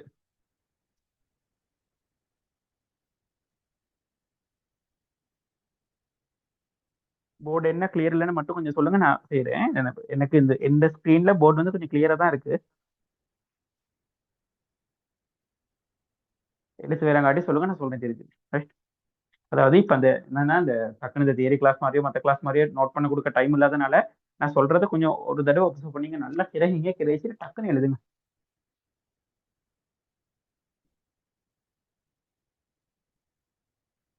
சரியா? இப்ப நம்ம கேள்விக்கு வருவோமா? கேள்வி என்ன இருக்கு? ஒரு மின்னமிலம் HA அதன் சோடிய உப்பு சோடியமுடன் கலப்பதன் மூலம் ஒரு அமில தாங்கற் கரைசல். சரி, ஏன்னா எங்களுக்கு தெரியும் HAயும் சோடியம் போய் கலந்தா தாங்கற் கரைசல் pH அமில பகுடு தான் இருக்கும். அப்போ OH மைனஸ் சேர்த்தா HA தாக்கி A மைனஸ் H2, ரைட். சரி, H பிளஸ் அந்த A மைனஸ் ஓட தாக்கி HA, அதுவும் சரி. இன்னும் தாங்கள் மூலமாக அற்றப்படும், ரைட். அது சரியா? அது ஒன்னாவது ஆன்சரே எடுக்கலாம் நம்ம, ரைட். சரி பாருங்க, திருப்பி வருது எங்களுக்கு கொதிநீராவி காய்ச்சி விடுப்பு. பாருங்க 2 தடவை அடுத்தடுத்த இயர்ல கொதிநீராவி பத்தி கேட்டிருக்காங்க. இப்ப கொதிநாவி முறை வடித்தல் மூலம் 100 பாகிசிலும் குறைந்த ஒரு வெப்பநிலையில் தாவரங்களில் இருந்து சாற்று தைலங்களை பிரித்தெடுக்கலாம். சரியான ஆன்சர் ஒன்னாவது. ஏன்னா 100 பாகிசியை விட அந்த கலவை கொதிக்கும். இப்ப உதாரணமா நீரிட கொதிநிலை 100 பாகிசி, அந்த ஒயில்ட கொதிநிலை 180 பாகிசி. சரியா? அப்படி வைங்களே, தூய ஆவி அமுக்கங்கள் தான் ஏற்படுத்தப்படுது அங்கனே. அப்ப என்ன செய்யும்? அது ரெண்டுமே தூயதா வரக்குள்ள டக்குன்னு என்ன செய்யும்? அந்த திரவம் வந்து கொதிக்க ஆரம்பிக்கும். ஏன்னா ஒரு ஆள் இல்ல வெளியாமக்கத்தை சம்படுத்த போறாரு, 2 பேரோட சப்போர்ட், ஒயில்ட சப்போர்ட் இருக்கு, நீரிட சப்போர்ட் இருக்கும். ஒயில் நீர் ரெண்டுமே கலக்காதது வேற ஆவில, தனித்தனியா சுயாதீனமா இயங்கக்கூடியவங்க. டக்குன்னு வெளியாமக்கத்தை சம்படுத்துங்கன்னா திரவம் 100 பாகிசி விட குறைவான வெப்பநிலையில தான் செய்யும், கொதிக்க ஆரம்பிக்கும். அப்ப நல்ல ஒயில் வந்து வெளியே வரும். அப்ப அந்த ஆவியை எடுத்து பகுதிப்படுத்தி ஒடுக்குனீங்கன்னா, ஒரு ஒடுக்கும் திரவத்தை ஒடுக்கி எடுத்தீங்கன்னா 2 படைகளும் அழகா வேறாகும். வேறாக்கும் பொண்ணு அதை வேறாக்கிக்கலாம், வேற ஒன்றும் செய்ய தேவை விளங்குது? அவ சொல்றாங்க, சாற்று தைலத்தினதும் நீரினும் கலவை கொதிக்கும் வெப்பநிலை தொகுதியின் மொத்த ஆவி அமுக்கம் வளிமண்டல அமுக்கத்திலும் குறைவாகும். இல்லையா? கொதிக்கும் வெப்பநிலையில தொகுதியில வெளியமுக்கம் வளிமண்டல அமுக்கம் வந்து என்ன செய்யும்? எங்களுக்கு அந்த தொகுதியில் உள்ள அமுக்கத்துக்கு சமனானதான் அந்த கலவை கொதிக்கும். இது வந்து யூனிட் 2ல கொதிநிலையில சொல்லி தந்திருக்கேன் உங்களுக்கு. எப்படி கொதிக்கும்? ஒரு வாயு தொகுதியில் உள்ள ஒரு வாயு திரவம் சமநிலையில் உள்ள தொகுதியில வெளியமுக்கம் உள்ளமுக்கத்துக்கு சமனாகிற சந்தர்ப்பத்துல தான் கொதிக்கும். இல்லையா? அப்ப அது பில. அப்ப 3வது ஆன்சர். பாருங்க, ஒரு சாதாரண ஒரு விஷயம் காய்ச்சோன்னா அதை பத்தி எங்களுக்கு செய்யலாம். ஒரு MCQ பாயிண்ட் இது, ரைட். ரைட், எழுத்து விளங்குது இல்லைன்னா நான் கொஞ்சம் கிளியரா எழுது. ஒரு தரப்பட்ட வெப்பநிலை அமுக்கத்திலும் வேறுபட்ட 2 லட்சிய வாயுக்களின் மூலக்கணவரும் ஒன்றிலிருந்து வேறுபட்டவை. ஒரு தரப்பட்ட வெப்பநிலையிலும் அமுக்கத்திலும், சரி, வெப்பநிலை பிசிக்கல் கொஞ்சம் ஒழுங்கா வாசிட்டு போகணும். வெப்பநிலையிலும் அமுக்கத்திலும், சரி, ஒரு தரப்பட்ட வெப்பநிலை T, P, வேறுபட்ட 2 லட்சிய வாயு, ரைட், நைட்ரஜன், ஆக்சிஜன். மூலர் கனவளவுகள் மாறாதே. மூலர் கனவளவுனா ஒரு மூலர் அடிக்கிற கனவளவு தானே. மாறாது. சொன்னதில்ல நினைச்சா அப்ப அது பிள்ளை. ரைட், நம்ம ஒரு மூல் வாயு எடுத்தாலே 22.4 டெசிமீட்டர் கணம்னு வரும். 0 வெப்பநிலையிலும் சரியா ஒரு ஏடிஎம் அமுக்கத்திலும் ஒரு லட்சிய வாயுவின் மூலர் கனவுல 22.4 டெசிமீட்டர் மூல் கனவு. சரி, அதெல்லாம் தியரியில உள்ள விஷயங்கள். இதுல அந்த பிஹெச் மாதிரி ஒண்ணு எக்ஸ்பிளைன் பண்ணல, தெரிஞ்சுக்கிட்டு போகணும் அவ்வளவுதான் விஷயம். ரைட், சரி. அப்ப முதலாவது பிள்ளை, ரெண்டாவது சரி, நாலாவது answer. Carbon carbon double bond உள்ள எல்லா சேர்வைகளும் ஈர்வெளி சம்பத்தியத்தை காட்டும். அப்படி கட்டாயமா காட்டாது. அப்படி காட்டணுமா இல்லையே? எப்படி ஈர்வெளி சம்பத்தியத்தை காட்டும்னு சொல்லுங்க. ரைட், நம்ம எழுதுவோம் இதை கொஞ்சம் கவனிங்க. எப்படி ஈர்வெளி சம்பத்தியத்தை காட்டும்? இப்படி கார்பன் கார்பன் வந்தாருன்னா, பாருங்க, இப்படி கார்பன் கார்பன் வந்தாருன்னா இவருக்கு ஒரு கூட்டம் இணைஞ்சா அந்த கூட்டம் இதுல இருந்து வேறுபட்டா, அதே மாதிரி ரெண்டாவது கார்பனுக்கும் ஒரு கூட்டம் இணைஞ்சு அந்த கூட்டம் இதுல இருந்து வேறுபட்டா மட்டும்தான் என்ன செய்யும்? ஈர்வெளிமய சமசதயம் டிரான்ஸ் வரும். அப்படி இல்லாட்டி இந்த கூட்டம் இங்கிட்டு உள்ள கார்பன் கூட்டத்துக்கு சமனாகலாம், அது பிரச்சனை ஒண்ணும் இல்லை எங்களுக்கு. ஆனா கட்டாயமா கார்பன்ல வேறு கூட்டங்கள் இருக்கு. இப்ப நான் சொல்றேன் 4 கூட்டமும் வேறுபட்டா டிஸ்டான்ஸ் இல்லாம வெட்கமா இனி வேறு சம்பவம் எதிர்த்து நம்ம ஈர்வெளிமய இது சரியால. அப்ப ஒன்னாவது வந்து இது பிற எப்படியுமே. ரைட், ஒவ்வொன்றும் மற்ற ஆடிபிம்பமாகிறாத எவையும் இரு சம்பவதியங்களில் விளைவில்லை. ஆடிபிம்பம்னு சொன்னா எங்களுக்கு என்ன? அது வந்து sp3 கார்பன் பாக்குறது. ஆடிபிம்பம்னு சொல்றது வேணா எழுதிக்க. ஆடிபிம்பம்னு சொல்றது sp3 கார்பன்ல பாக்குற ஒளியல். ஈர்வெளிமய சம்பவதியம்னு சொல்றது கார்பன் கலப்ப ஞாபகம் வச்சுக்கோங்க, sp2 கார்பன்ல பாக்கல ரெட்டை பிணைப்புல பாக்குற அமைப்பு. அப்ப sp3க்கும் sp2க்கும் சும்மாவே தொடர்பு இல்லைன்னு நீங்க விளங்கிடு என்ன செய்ய வெட்டிட்டு வாங்க. சரி, நெக்ஸ்ட் பென்சீனின் ஐதரசனேற்றம் பாப்போமே. சரி, பென்சீனின் ஐதரசனேற்றம் அஸ்கீன்கள் எழுதும் ஐதரசன் மிகவும் கடினமானது. ஆமா, சரி, கட்டாயமா சரி. ஐதரசனை பென்சீனுடன் சேர்ப்பதன் விளைவாக அரோமேட்டிக் உறுதியாக்கல் இழக்கப்படுகின்றது. ஐதரசனை பென்சீனுடன் சேர்ப்பதன் விளைவாக அரோமேட்டிக் உறுதியாக்கலாமா? அது சரி. அந்த பென்சீன் பத்தி வேணா ஒரு விஷயம் உங்களுக்கு ஞாபகப்படுத்திட்டு வரேன். கொஞ்சம் கவனிங்க. என்ன இந்த முறை நான் கொஞ்சம் எதிர்பார்க்கிறேன். 2021 விளக்கம் தானே கேட்டாங்க. எப்படியுமே உங்களுக்கு 46க்கு 1வது ஆன்சர் நினைவு வச்சுங்க. சரியா? இங்க பாருங்க, பென்சீன் பத்தி ஒரு கதை சொல்லித்தாரு. பென்சீன் சொன்னீங்களே, பென்சீன் எங்களுக்கு. இந்த பென்சீன்ல சாதாரணமா ஐதரசன் ஏத்தேலுமா? இதுதான் பென்சீன். ஏலாது. ரேனி நிக்கல் போட்டுட்டு அதை ஒரு ஊக்கி கலவை வெப்பப்படுத்தினீங்கன்னா ஐதரசனையும் போடணும். அப்ப மட்டும் தான் இந்த சைக்ளோஹெக்சேன்ங்கிறது விளைவாகும். சரியா இல்லையா? இது உங்களுக்கு சாதாரணமா தெரிஞ்சிருக்க விஷயம் ஒண்ணு. இங்க பாருங்க, பென்சீன்ல பரிவுறுதிப்பாட கொஞ்சம் நினைவுபடுத்தி தரேன். இப்ப நான் ஒரு எதீன் எடுக்கிறேனே, எதீன நீங்க ஐதரசனேற்றல் சாதாரணமா H2 போட்டு நிக்கல் போட்டு வெப்பப்படுத்தினீங்கன்னா எதேனா மாறும். இவரு இங்க வெளியே போற வெப்பம் எவ்வளோ? -120. எதீன் மட்டும் இல்ல, இங்க பாருங்க, இவரோட எடுங்களேன், சைக்ளோஹெக்சீன் எடுங்களேன், அதே மாதிரி சைக்ளோஹெக்ஸா டையின் எடுங்களேன், அதே மாதிரி சைக்ளோஹெக்ஸா ட்ரைன் எடுங்களேன். இது பென்சீன் அல்ல, விளங்குதா? இப்ப இவருக்கு -120 வெளியே போனுச்சுன்னா ஒரு பைப் இணைப்புக்கு ஐதரசனை சேர்க்க இதுலயே -120 தான் வெளியே போகும். பைப் இணைப்பு சேர்க்க பைப் இணைப்போட இங்கன -120 மாதிரி 2 வெளியே போகும். இங்கன -120 மாதிரி 3 வெளியே போகும். சக்தி ஐதரசனேற்றல் தாக்கம் செய்யக்கூட விளங்குச்சா? ஆனா பென்சீனுக்கு ஐதரசனேற்றல் தாக்கம் செய்யக்கூட பாருங்க, முதல் எழுதுனமே இவர் தானே பென்சீன், முதல் தாக்கம் எழுதுனமே. இந்த நேரம் நாங்க வெளியே போறது வந்து -208. அதாவது நம்ம எதிர்பார்க்கிற கட்டமைப்பு ஒன்றுக்கு தான் இது. இது 123 320 தானே சக்தி வெளியே போகுது இல்லை? இங்க வெளியே போறது 208. அதாவது 152 கிலோ ஜூல் சக்தி வந்து பென்சீனுக்கு குறைவு இந்த சைக்ளோஹெக்ஸா ட்ரைனை விட. அதுதான் அந்த சக்தி குறைவு வந்து பென்சின் உள்ள பைபோன் இவரெல்லாம் நாங்க வரைஞ்ச மாதிரி இங்க மட்டும் இருக்காது, அந்த பைபோன் ரொட்டேட் ஆகும். அதனாலதான் பென்சின் எப்படி வரைகிறது. ஆனா நீங்க பரிவு காட்டக்குள்ள நீங்க ஏதாச்சும் ஒரு பொறிமுறை காட்டக்குள்ள இப்படி வரையாங்க, இப்படிதான் வரைகிறது. அதே வேலைக்கு அப்ப 152 கிலோ ஜூல் மூலமான சக்தி என்ன செய்யுது? பென்சின் இழந்து சக்தி குறைந்த நிலையில இருக்காரு. எனவே சக்தி குறைஞ்சா ஸ்டேபிள் அதிகம். யாரை விட? இந்த சைக்ளோஹெக்ஸா ட்ரைனை விட. சரியா இல்லையா? இது நீங்க சாதாரணமா எழுதி காட்டினாலே ஃபுல் மார்க்ஸ் கொடுக்க சொல்லியிருக்காங்க. ரைட், அடுத்து இப்ப எம்சிக்குள்ள வந்தாலும் வந்து உங்களுக்கு தேவைப்படும். எஸ்ஏல வந்து ஒரு விஷயம் அது. ரைட், அதே மாதிரி 47வது கவனிங்க. சல்பூரிக் அமில உற்பத்தியில் SO3 வாயுக்கும் நீருக்கும் இணைய தாக்கம் அகவெப்ப தாக்கமும் பில புற வெப்பம். உங்களுக்கு தெரியும் SO3 நீர்ல போட்டா உங்களுக்கு தெரியும் +6 அடிப்படையில. இங்க பாருங்களேன், இவர் +6 தானே, இவர் +6ன்னு சொன்னா நீர்ல போட்டா இதுல இருந்து வரும் H2SO4. உங்களுக்கு தெரியும் புகையா கிளம்பும்னு சொல்லி. இப்ப புகையா வரக்குள்ள SO3 கலத்தல் வினைதிறன் குறவுனால நம்ம என்ன செய்வோம்? SO3 கொன்னெஸ்டோல கரைச்சிட்டு ஒளியத்தை கொண்டு வந்துட்டு ஒளியத்தை நீர் பகுத்து தான் ஒரு H2SO4 நாங்க தயாரிக்கிறது. SO3 நேரடியா நீர்ல கரைச்சி நம்ம என்ன செய்யறது இல்லை, இண்டஸ்ட்ரியல் ரீதியா H2SO4 தயாரிக்கிறது இல்லை. இன்ஆர்கானிக்ல எழுதலாம், SO3 நீர்ல போட்டு H2SO4 வார தாக்கத்தை எழுதலாம். ஆனா இண்டஸ்ட்ரியல் ரீதியில டன் கணக்கு தயாரிக்கக்குள்ள SO3 நீரும் கலக்கிறது பெரிய ஒரு புற வெப்ப தாக்கம்னால அந்த இடம் அப்படியே புகை மூட்டத்துக்கு உள்ளாகும். எனவே மேல இருந்து SO3 எங்களுக்கு கீழ இருந்து SO3 வர மேல இருந்து நீர்த்துளிகள் விழுதுன்னு வைங்களே, புகை உருவாறனால இடையில அந்த நீர்த்துளிகளும் SO3யும் சந்திக்கிறதுக்கான அந்த தாக்கமடைய மேற்பரப்பு மறைக்கப்படுறனால எங்களுக்கு நேரடி அந்த தாக்கத்தை செய்யறது இல்ல. அப்ப என்னது இதுக்கான மாற்று வழி என்னது? SO3 கீழ இருந்து அனுப்பிட்டு கொன்னெஸ்டெஸ்போ துளிகளை மேல இருந்து நீங்க விசிறி விட்டீங்கன்னா கொன்னெஸ்டெஸ்போவும் SO3யும் தாக்கம் அடைஞ்சு அங்கே ஒளியம் ஒன்று உருவாகும். ஒளியம் உருவாகக்குள்ள என்னது? புகை உருவாகாது. அப்ப சும்மா கிளியரான ஸ்பேஸா தான் இருக்கும். அந்த ஒளியத்தை எடுத்து அதாவது H2SO7 அதை எடுத்து நம்ம என்ன செய்யறோம்? நீரோட போட்டு H2SO4 மீண்டும் தயாரிக்கிறோம். சரியால? இதான் படிப்புரை. அப்ப இவங்க சொல்றாங்க சல்பூரிக் அமில உற்பத்தியில் SO3 வாயுக்கும் நீர்க்குமிழை தாக்கம் அகவெப்ப தாக்கம் இல்ல. புற வெப்பம்னாலதான் புகையா வருது. அகவெப்பம் வருமா? SO3 வாயு செறிந்து H2SO4 தாக்கப்படுறது ஒளியத்தை தருகின்றது. அது சரி, ஓலியம் அல்லது ஒளியம் எல்லாமே சரி. ரைட், அதெல்லாம் ஸ்ட்ரைட் ஃபார்வர்ட் கேள்விகள். அப்புறம் நல்லது ஆன்சர். பாருங்க, அழகான விஷயம் கேட்டிருக்காங்க. அல்கைல் ஹேலைடுக்கும் அமோனியாவுக்கும் இடையிலே நடைபெறும் தாக்கம் முதல் துணை புடை அமீன்களது ஒரு நாற்பகுதி அமோனியம் கலவை கிடைக்கின்றது. ரைட், சரி. இப்ப நான் உங்களுக்கு சொல்லியிருக்கேன், தயவு செஞ்சு எடுத்து பாத்துங்க. முதல் துணை புடை அமீன்கள் கர்நாடகா தாங்க புரியலாம். சரி, புரியும், அது என்ன புரியலாம். அதனாலதான் அது ஒன்னாவது ஆன்சர். ரைட், தனிச்சோடி இருக்குதானே எங்களுக்கு. இப்ப என்ன விஷயம்னா உங்களுக்கு சொல்லியிருக்கு, இந்த அல்கைல் ஹேலைடோட அமோனியா போடுற தாக்கத்தை மாற்றிட்டுல ரொம்ப பெருசா கேட்கறது இல்ல. கேட்டா செய்யுங்க. அது பொறிமுறை ரொம்ப பார்த்தானது. சரியா இல்லையா? அந்த தனிச்சோடி அழியும் வரைக்கும் தாக்கம் நடந்துகிட்டே இருக்கும். ரைட், கொஞ்சம் கவனிங்களே.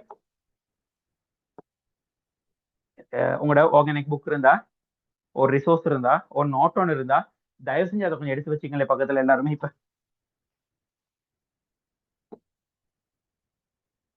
என்ன நடக்கும் இதுல பாருங்களேன். ஒரு CH3Br எடுங்களேன். CH3Brக்கு நீங்க அமோனியா போட்டு என்ன நடக்கும்? விஷயமே இங்க பாருங்க, இதுல இருந்து ஐதரசனையும் Br இணைச்சு HBrன்னு தனியா முதல் பக்க விளைவு எழுதி பழகுங்களேன்.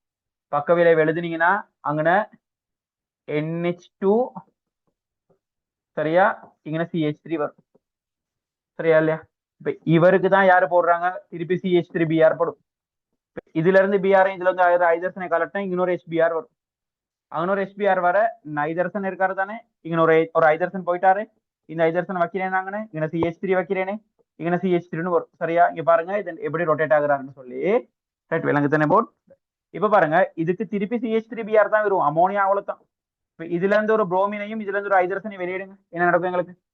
ரைட், இங்க நைதரசன் தனிச்சோடி வர, இங்க C வர, இங்க C வர, இங்க C வரும். சரியா இல்லையா? ரைட், திருப்பி HBr ஒன்றும் இல்லை, என்ன செய்யும் எங்களுக்கு? எங்களுக்கு CH3Br ஒன்று வர. இங்க ஐதரசனை இல்லாட்டி பிரச்சனை ஒன்றும் இல்லை. என்ன நடக்கும்? இவரு அந்த தனிச்சோடியை வச்சுக்கிட்டு போயிட்டு இந்த இவரை தாக்குவாரு. விளையாடிச்சா இல்லையா? தனிச்சோடியை வச்சுக்கிட்டு போயிட்டு அதை தாக்கும். அப்ப தாக்கி அந்த தனிச்சோடியும் என்ன செய்யும்? கார்பனுக்கு வழங்கி இதை இப்படி ஒரு சேர்வையை உருவாக்கும். இதான் இங்க நடக்கிற அழகான விஷயமே. கிளியரா?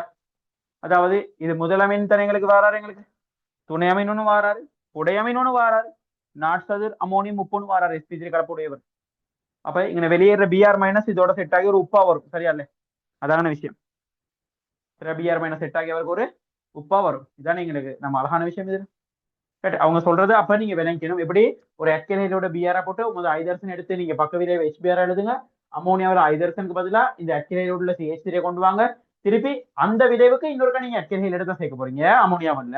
அமோனியாவில் வந்து இந்த விளைவுக்கு தொடர்ந்து அல்கைல் சேர்க்கறீங்க. அதாவது அல்கைல் தான் இங்க மிகையா இருக்காரு, அமோனியா அல்ல. ரைட், அப்ப பொறிமுறையில தான் அடிக்கடி கேட்பாங்க. நீங்க அப்படியே மாட்டிட்டு செஞ்சுட்டு போறீங்க. அமோனியாவை மிகையா போட்டீங்கன்னா இந்த செயின் அப்படியே இல்லாம போயிட்டு முதல் அமீனோட தாக்கம் நின்று போயிடும். இல்லையா இல்லையா? அமோனியா மிகையா போட்டீங்கன்னா. கிளியரா சொன்ன விஷயம் என்னன்னு? ரைட், அது மாட்டிட்டுல கேட்பாங்க. ரைட், அடுத்து வருமே நமக்கு கவனிங்க. அடுத்தது ரைட், பீஸாக QR ஆனது. அப்ப பாருங்க, இது சரி. பீஸாக Q, R தாக்கத்தின் P தொடர்பாக முதலாம் வரிசை தாக்கம். பாருங்க, P தொடர்பா முதலாம் வரிசை. Pன் செறிவுக்கு எதிரே வீதத்தின் வரைவு உற்பத்தினோட செலவு நேர்கோடாக அமையும். கடைசியா நான் இதை ரிவிஷன் பண்ணி கொடுத்திருக்கேன். ஆமா, உற்பத்தி கூட நேர்கோடா செல் வரைவு. ஒரு முதலாம் வரிசை தாக்கத்தின் தொடக்க வீதம் தாக்கின் செறிவை சார்ந்திருப்பதில்லை. தாக்கின் செறிவு சார்ந்ததுனா ஒரு முதலாம் வரிசை தாக்கங்களுக்கு அதுல அரைவாழ்வு காலத்தை பத்தி சொல்லல, தாக்கத்தின் வீதத்துக்கும் செறிவுக்கும் சொல்றாங்க. ஏன்னா தாக்க வித சமன்பாடுலாம் எடுக்கும் பதவியில. அடுத்து சொல்றாங்க, ஒளி ரசாயன புகார் கடைசியை நம்ம செஞ்சோம். அதிக வாகன நெரிசல் உள்ள நகரத்தில் நல்ல சூரிய ஒளி இருக்கும் ஒரு நாளில் வலிமையான ஒளி ரசாயன புகாரை காண முடியுமா? ஆமா, சரி. அதிகமான வாகன நெரிசல் இருக்கு. அப்ப பட்டையில இருந்து நல்ல புகையும் வெளியேறும். சூரிய ஒளி இருக்கு. சூரிய ஒளி கதிர்கள்ல என்ன செய்யுது எங்களுக்கு? அந்த ஊடு புகவிடும் தன்மை என்னது? சூரிய ஒளிய அந்த வலி துணிக்கைகளோட ஊடு புகவிடும் தன்மை என்ன செய்யுது? குறையத்தான் ஒளி ரசாயன புகாரு.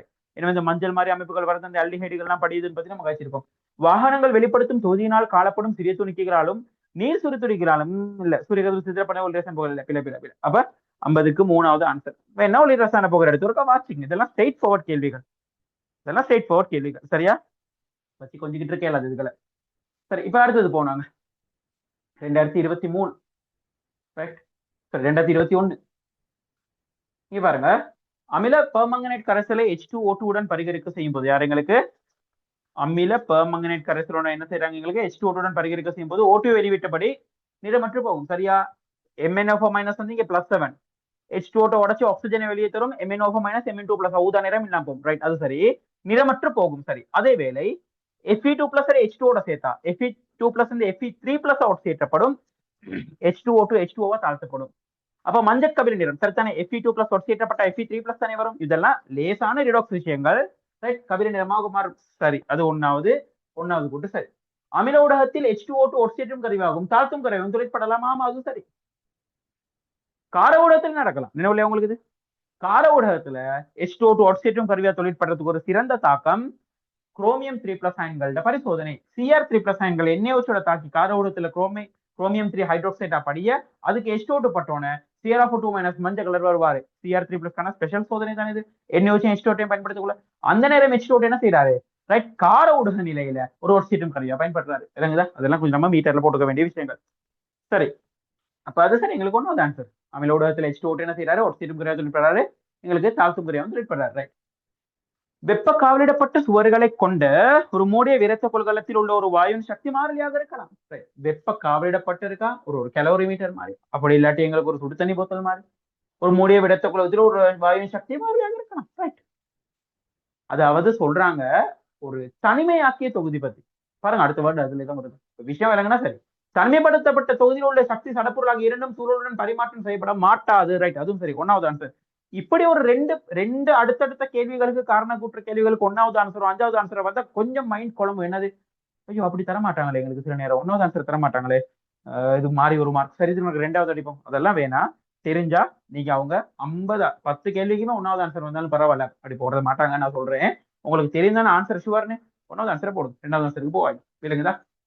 சரி, Cl2 வாயு நீருடன் தாக்கம் புரியும் போது இருவழி விகாரத்துக்கு உட்பட்டு HOCl-ஐயும் HCl-ஐயும் தரும் கட்டாயம். NaOH தாக்குனாலும் அது அங்க பாருங்க Cl2 இருக்காது தானே.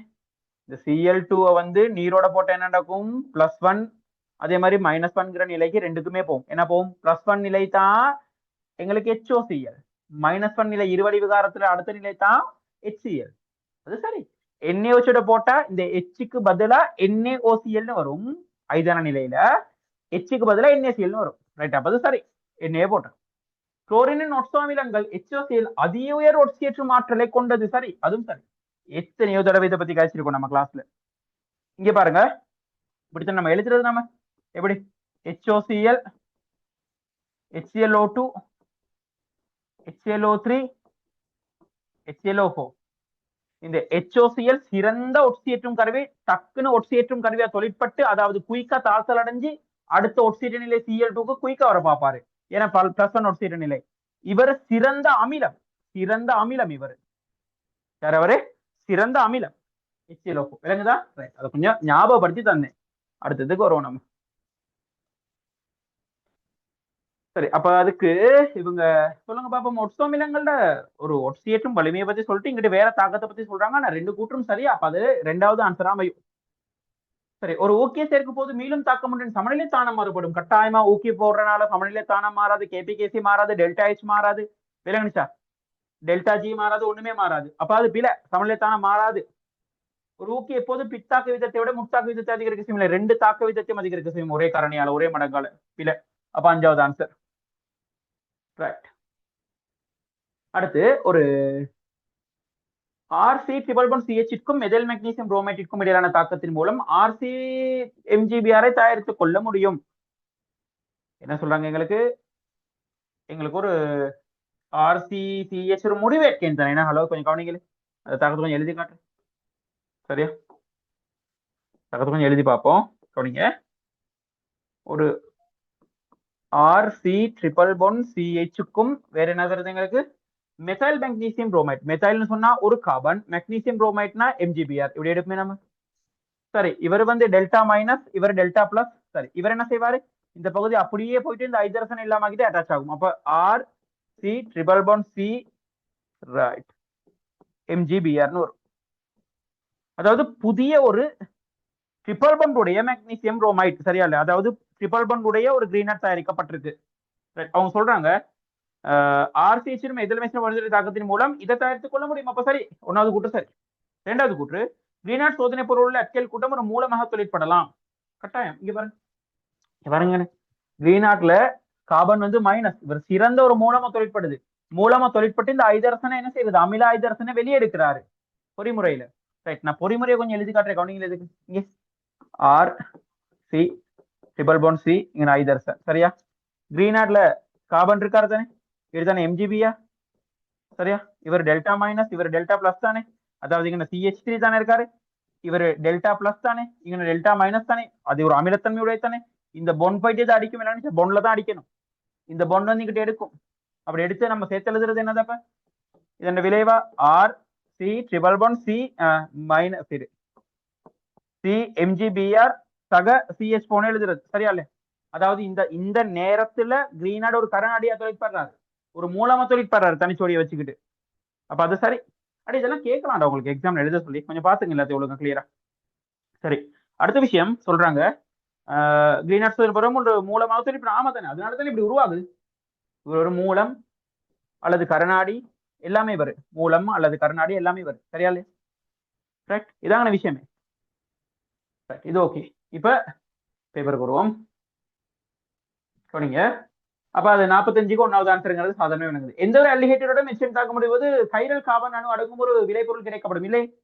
எடுத்து பாருங்க, முதலாவது அல்டிஹைடு யாரு, மெத்தனால்ல எடுத்து பாருங்க. மெத்தனால்ல ரெண்டு பக்கமும் இருக்கிறது ஐதரசன், ரெண்டு பக்கமும் ஐதரசன் CH போட்ட சயனோஹைட்ரின் விளைவாகும், ரெண்டு பக்கம் ஐதரசன். அப்ப சமச்சீர் கார்பன் வந்துடும் எங்களுக்கு, சமச்சீரற்ற கார்பன் வராது, விளங்குச்சா. அப்ப அங்கே நடக்காது எங்களுக்கு, கைரல் வராது. யாரு உதாரணம் எழுதிக்குவீங்க, யாரு மெதனல் தாக்கம், மெதனல் மற்றும் மெச்சீரல் கிடைக்காது, எழுதுங்க.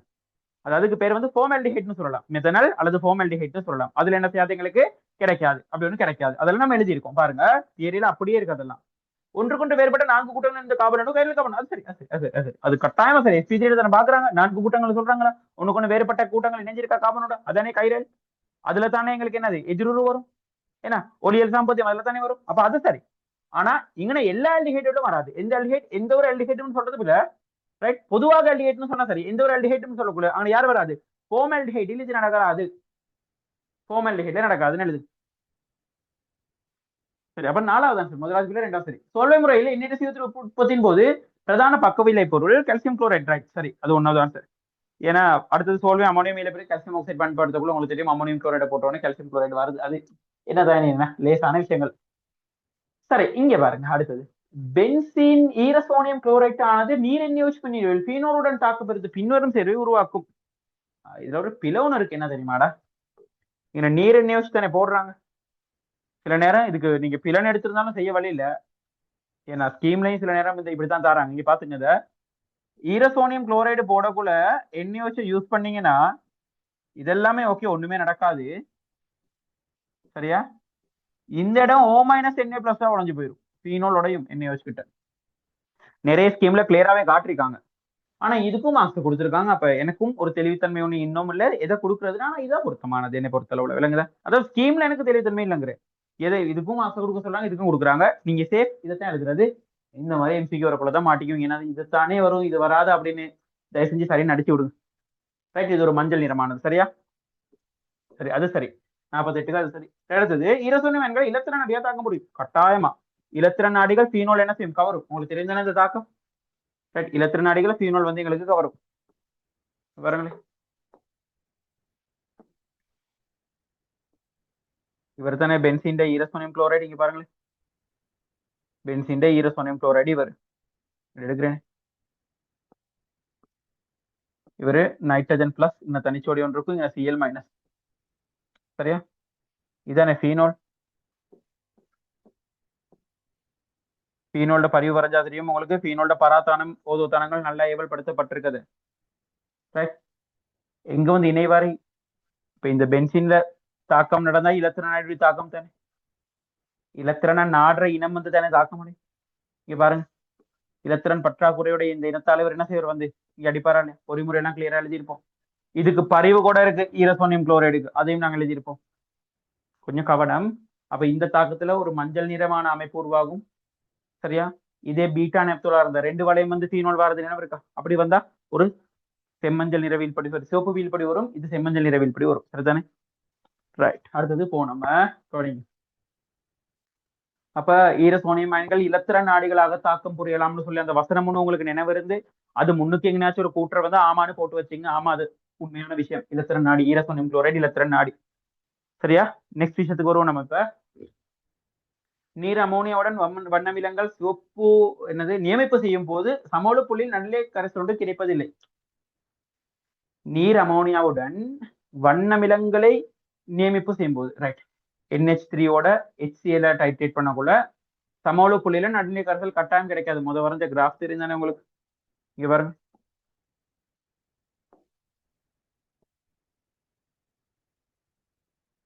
இந்த இருக்கு பாருங்க. நம்ம முதல் கிராஃப தாங்கட் கரைசல் பத்தி கதைச்சோம். திருப்பி அந்த கிராஃப் பத்தி என்ன கேட்கறாங்க? நீர் அமோனியாவோட HCl தாக்கமடைய வைக்கக்குள்ள சமோல புள்ளியிட எங்களுக்கு ஒரு நடுநிலை கலவை வராது. நடுநிலைனா 7 தானே pH. இங்க பாருங்களேன், அமோனியம் குளோரைட் pH 7 விட குறைவு தானே. அப்ப சமோல புள்ளியில நடுநிலை pH ஒன்று வராது, 7ங்கிற pH வராதுன்னு தானே சொல்றாங்க. அப்ப பாருங்க, நீர் அமோனியாவோட வண்ணமிலம் சரி, NH4 பிளஸ் உப்பானது NH பிளஸ் ஆனது நீருடன் H3O பிளஸ் உருவாக்கி தாக்க முடியும் கட்டாயமா. NH4 பிளஸ் இங்க Cl மைனஸ் pH தீர்மானிக்கும். இந்த உப்புல NH4 பிளஸ் நீரோட தாக்கி இதுல H பிளஸ் கூட நீருக்கு ஐதர்சனை வழங்கி நீரை H3O பிளஸா மாத்தி விடும். மாத்திரனால அதான் pH விட குறைகிறாரு, அமிலத்தன்மைக்கு வராரு. சரியா இல்ல? சரியான ஆன்சர். அப்ப 49க்கு 1வது என்ன ரியாக்ஷன்? என்ன ரியாக்ஷன் எழுதுனா NH4 பிளஸ் யாரோட தாக்குவாரு? நீரோட தாக்கி நீருக்கு H பிளஸ் அதிகமா அனுப்பும். அப்ப அமோனியா உருவாக்கும். சரியா? அதே மாதிரி H3O பிளஸ் தரும். இங்க பாருங்க, H3O பிளஸ் தராது, அப்ப அமிலம் தானே. அதே மாதிரி இங்க A மைனஸ் சொல்லுங்க. இங்க பாருங்க, இதுதானே A மைனஸ், Na பிளஸ் தானே. இது A மைனஸ் என்ன செய்யும்? இது pH விட கூட தானே. ஹலோ, இந்த A மைனஸ் நீரோட தாக்கி இப்ப இவருக்கு H பிளஸ் குறைவு தானே, நீர் இருந்து H பிளஸ் புடுங்கி எடுக்கும். புடுங்கி எடுத்து HA உருவாக்கி OH மைனஸ் தரும். இங்க பாருங்க, OH மைனஸ் வந்த pH விட கூடுதுங்கிறது கிளியர். அப்ப உங்களுக்கு இதை கேட்கலாம். இப்ப நம்ம முதல் இதை கேட்டனால இதை விளங்கப்படுத்தணும். எங்களுக்கு ஒரு MCQ இப்போ உதவி இருக்கு. ரைட். இப்ப இந்த சமூக புள்ளியோட pH விளங்கப்படுத்தி அதோட நீர் போப்ப சொன்னனால இதையும் சொன்னோம். இது இன்னொரு MCQ எங்கேயாச்சும் வரலாம். இதான் இந்த பாஸ் பேப்பர்ல உள்ள தொடர்பு. சரி, அடுத்தது போ நம்ம. ரைட். அடுத்து எங்களுக்கு வளிமண்டலத்தில் ஓசோன் உண்டாக்கப்படுதல் அணுக்குரிய ஆக்சிஜன் சரி ஓடோட் கட்டாயம் தேவை. ஓடோட் தான் எதையோ உடச்சிருப்போம். மூலக்கூறு ஆக்சிஜன் பிரிகட செய்தோம்னா மாத்திரம் வளிமண்டல அணுக்குரிய ஆக்சிஜன் இல்லையே Cl2 வந்து தாக்கி எங்களுக்கு என்ன செய்யலாம்னா அதுல இருந்து நிறைய விஷயங்கள் நடக்கலாம். ரைட். அதுல பாருங்க, எடுத்து பாருங்க, ரிசோர்ஸ்ல ஓசோன் உருவாக்கும் தாக்கங்கள் உடைப்பு தாக்கங்கள் கொஞ்சம் இருக்கு. ரைட். அந்த சாப்டர் கொஞ்சம் எடுத்து பாருங்க, நான் கொடுத்த டியூட்லயே இருக்குது எல்லாமே. சரி, அது சில எங்களுக்கு. அடுத்ததுக்கு வருவோம் நம்ம. 2022 கேள்விகள். சரி, திருப்பி பாருங்க, இந்த ஒக்ஸோ அமிலங்களை பத்தி சொல்லியிருக்காங்க. ரைட். எங்களுக்கு ஒக்ஸோ அமிலங்களோட அமைப்பு எல்லாமே வந்திருக்கு. ரைட், கொஞ்சம் கவனிங்களீங்கன்னு. முதலாவது விஷயம், குளோரினின் ஒக்ஸோ அமிலங்கள் பாருங்க. வேற ஒண்ணும் இல்லடா, நாங்க இதே காரணக்கூற்று கேள்விகளை ரொட்டேட் பண்ணக்குள்ள கதைச்ச விஷயம்னே எங்களுக்கு திருப்பி தேவைப்படுதுங்கிறத நீங்க விளங்கிங்க. எக்ஸாம் இருக்குதுன்னு ஒரு நாள் தான் எங்களுக்கு, 4 நாளைக்கு நீங்க எக்ஸாம் எழுதணும். ஏதாச்சும் ஒரு பாயிண்ட்ஸ் நல்லா கேட்டு வச்சுங்க. இந்த 50ல ஏதாச்சும் ஒண்ணு உங்களுக்கு இதுல ஒரு 4-5 கூட்டுகள் கூட வரலாம் உங்களுக்கு. ஆனா இதை வச்சு நீங்க நிறைய விஷயங்களை செஞ்சுக்கலாம். சரியா? இங்க பாருங்க, குளோரினின் ஒக்ஸோ அமிலங்களில் அமில வலிமைகள் குறையும் வரிசை. அமில வலிமை குறையும் வரிசைங்கிறது சரி, அமில வலிமை தானே. அமிலங்கள்ட அமில வலிமை குறையும் வரிசைனா சரி, 41க்கு 1 சரி. ஏன்னா இவர் தான் சிறந்த அமிலம்னு முதல் சுட்டி காட்டணும். குளோரின் ஒட்சோ அமிலங்களில் உள்ள குளோரின் அணுவின் ஒட்சியேட்டின் அதிகரிக்கும் போது ஒட்சோ அமிலத்தின் அமிலத்திறன் அதிகரிக்கிறது. என்னது? குளோரின் ஒட்சோ அமிலங்கள்ல உள்ள ஒட்சியேட்டின் அதிகரிக்குதா, அமிலத்திறன் அதாவது அமில வலிமை அதிகரிக்குதா? ஆமா, +7. இது வந்து +1, அமில வலிமை குறைவு ஆனா ஒட்சியேற்றும் வலிமை கூட. இவர் வந்து +7, அமில வலிமை கூட ஆனா ஒட்சியேற்றும் வலிமை குறைவு. ஆனா இங்க சொல்றது அமில வலிமை பத்தி தான். அப்ப 1வது ஆன்சர். சரியா இல்லையா? அடுத்தது, H2S வாயுவானது டைக்ரோமேட்டுடன் ஒரு அமில கரைசலுடன் தாக்க முடியும் போது மூலக்கந்தகம் உருவாகின்றது கட்டாயமா. இது ஒரு அலோகசல்பைட். அலோகசல்பைட் ஒட்சியேற்றப்பட்ட இதுல சல்பர் வீழ்படிவாகிறதோட Cr3+ வரும், செம்மஞ்சள் நிறம் இல்லாம போகும். இது ஒரு கரைசல்ல தாக்கம் நடக்கிறதா இருந்தா ஒரு கலங்கத்தன்மையோட நடக்கும். அப்ப இது சரி. அமில ஊடகத்தில் H2S வாயு ஒரு தாழ்த்தும் கருவியாக சொல்லிப்படலாம். சரி, அது சரி. இங்க பாருங்க, 2 வருஷம் இதுக்கு 1வது ஆன்சர் வந்திருக்கு, இதுக்கு 1வது ஆன்சர் முத மாதிரி. எப்படி ஒரு சைக்காலஜின்னு பாத்தீங்கன்னா உங்களோட தாக்கம் Cl2 I- ஓட தாக்கி இங்க Cl மைனஸ் வராரா, I2 சொல்லிட்டு வராரா? I2 சொல்லிட் கவனிங்க, I2 சொல்லிட். ரைட். ஏன்னா இயற்கையில I2 சொல்லிட்டா தான் இருக்கும். அப்ப அடிப்படையாக கொண்ட ஒரு மின்ரசாயன களத்தை மின்னை பிறப்பிக்க பயன்படுத்தலாம் அப்படின்னு கேட்டிருக்காங்கன்னா எங்களுக்கு ரைட், மின்னை பிறப்பிக்க பயன்படுத்தலாம்னு கேட்டிருக்காங்க. அதாவது மின்னை பிறப்பிக்க அப்படிங்கிற இந்த வசனத்தை நீங்க உங்களுக்கு தெரிஞ்ச டைம்ல மாத்திக்கணும்னா மின் ரசாயன கல தாக்கம், அதானே மின்ன பிறப்பிக்கிறது ரசாயன தாக்கத்தை வச்சு. அப்ப இந்த ரசாயன தாக்கம் நடக்குமா இல்லையான்னு பார்த்தா அது ஒரு மின் ரசாயன கல தாக்கமா இல்லையான்னு பார்க்கணும். இப்ப ரசாயன தாக்கங்கள்ல நடக்க முடியாத தாக்கங்களை வெளியில இருந்து சக்தியை வழங்கி நம்ம என்ன செய்வோம், மின் பகுப்பு தாக்கமா செய்வோம். மின் ரசாயன தாக்கம்ங்கிறது நாங்க எந்த ஒரு சக்தியும் வழங்காம அந்த கெமிக்கல்ஸை கலந்தோன்னா அங்கே ரியாக்ஷன் நடந்து அங்கே இருந்து ஒரு என்ன செய்யுது, மின் உற்பத்தி ஆகுது. அப்ப இது நடக்கக்கூடிய தாக்கமா இல்லையான்னு பார்த்தா ஆமா. Cl2 கேஸ்ல மின்னெதிர்த்தன்மை குளோரின் மின்னெதிர்த்தன்மை ஐடினை விட கூட நல்லா ஐடின் ஒட்சியேற்றப்பட்டு குளோரின் தாழ்த்தப்படுது, இது சரி.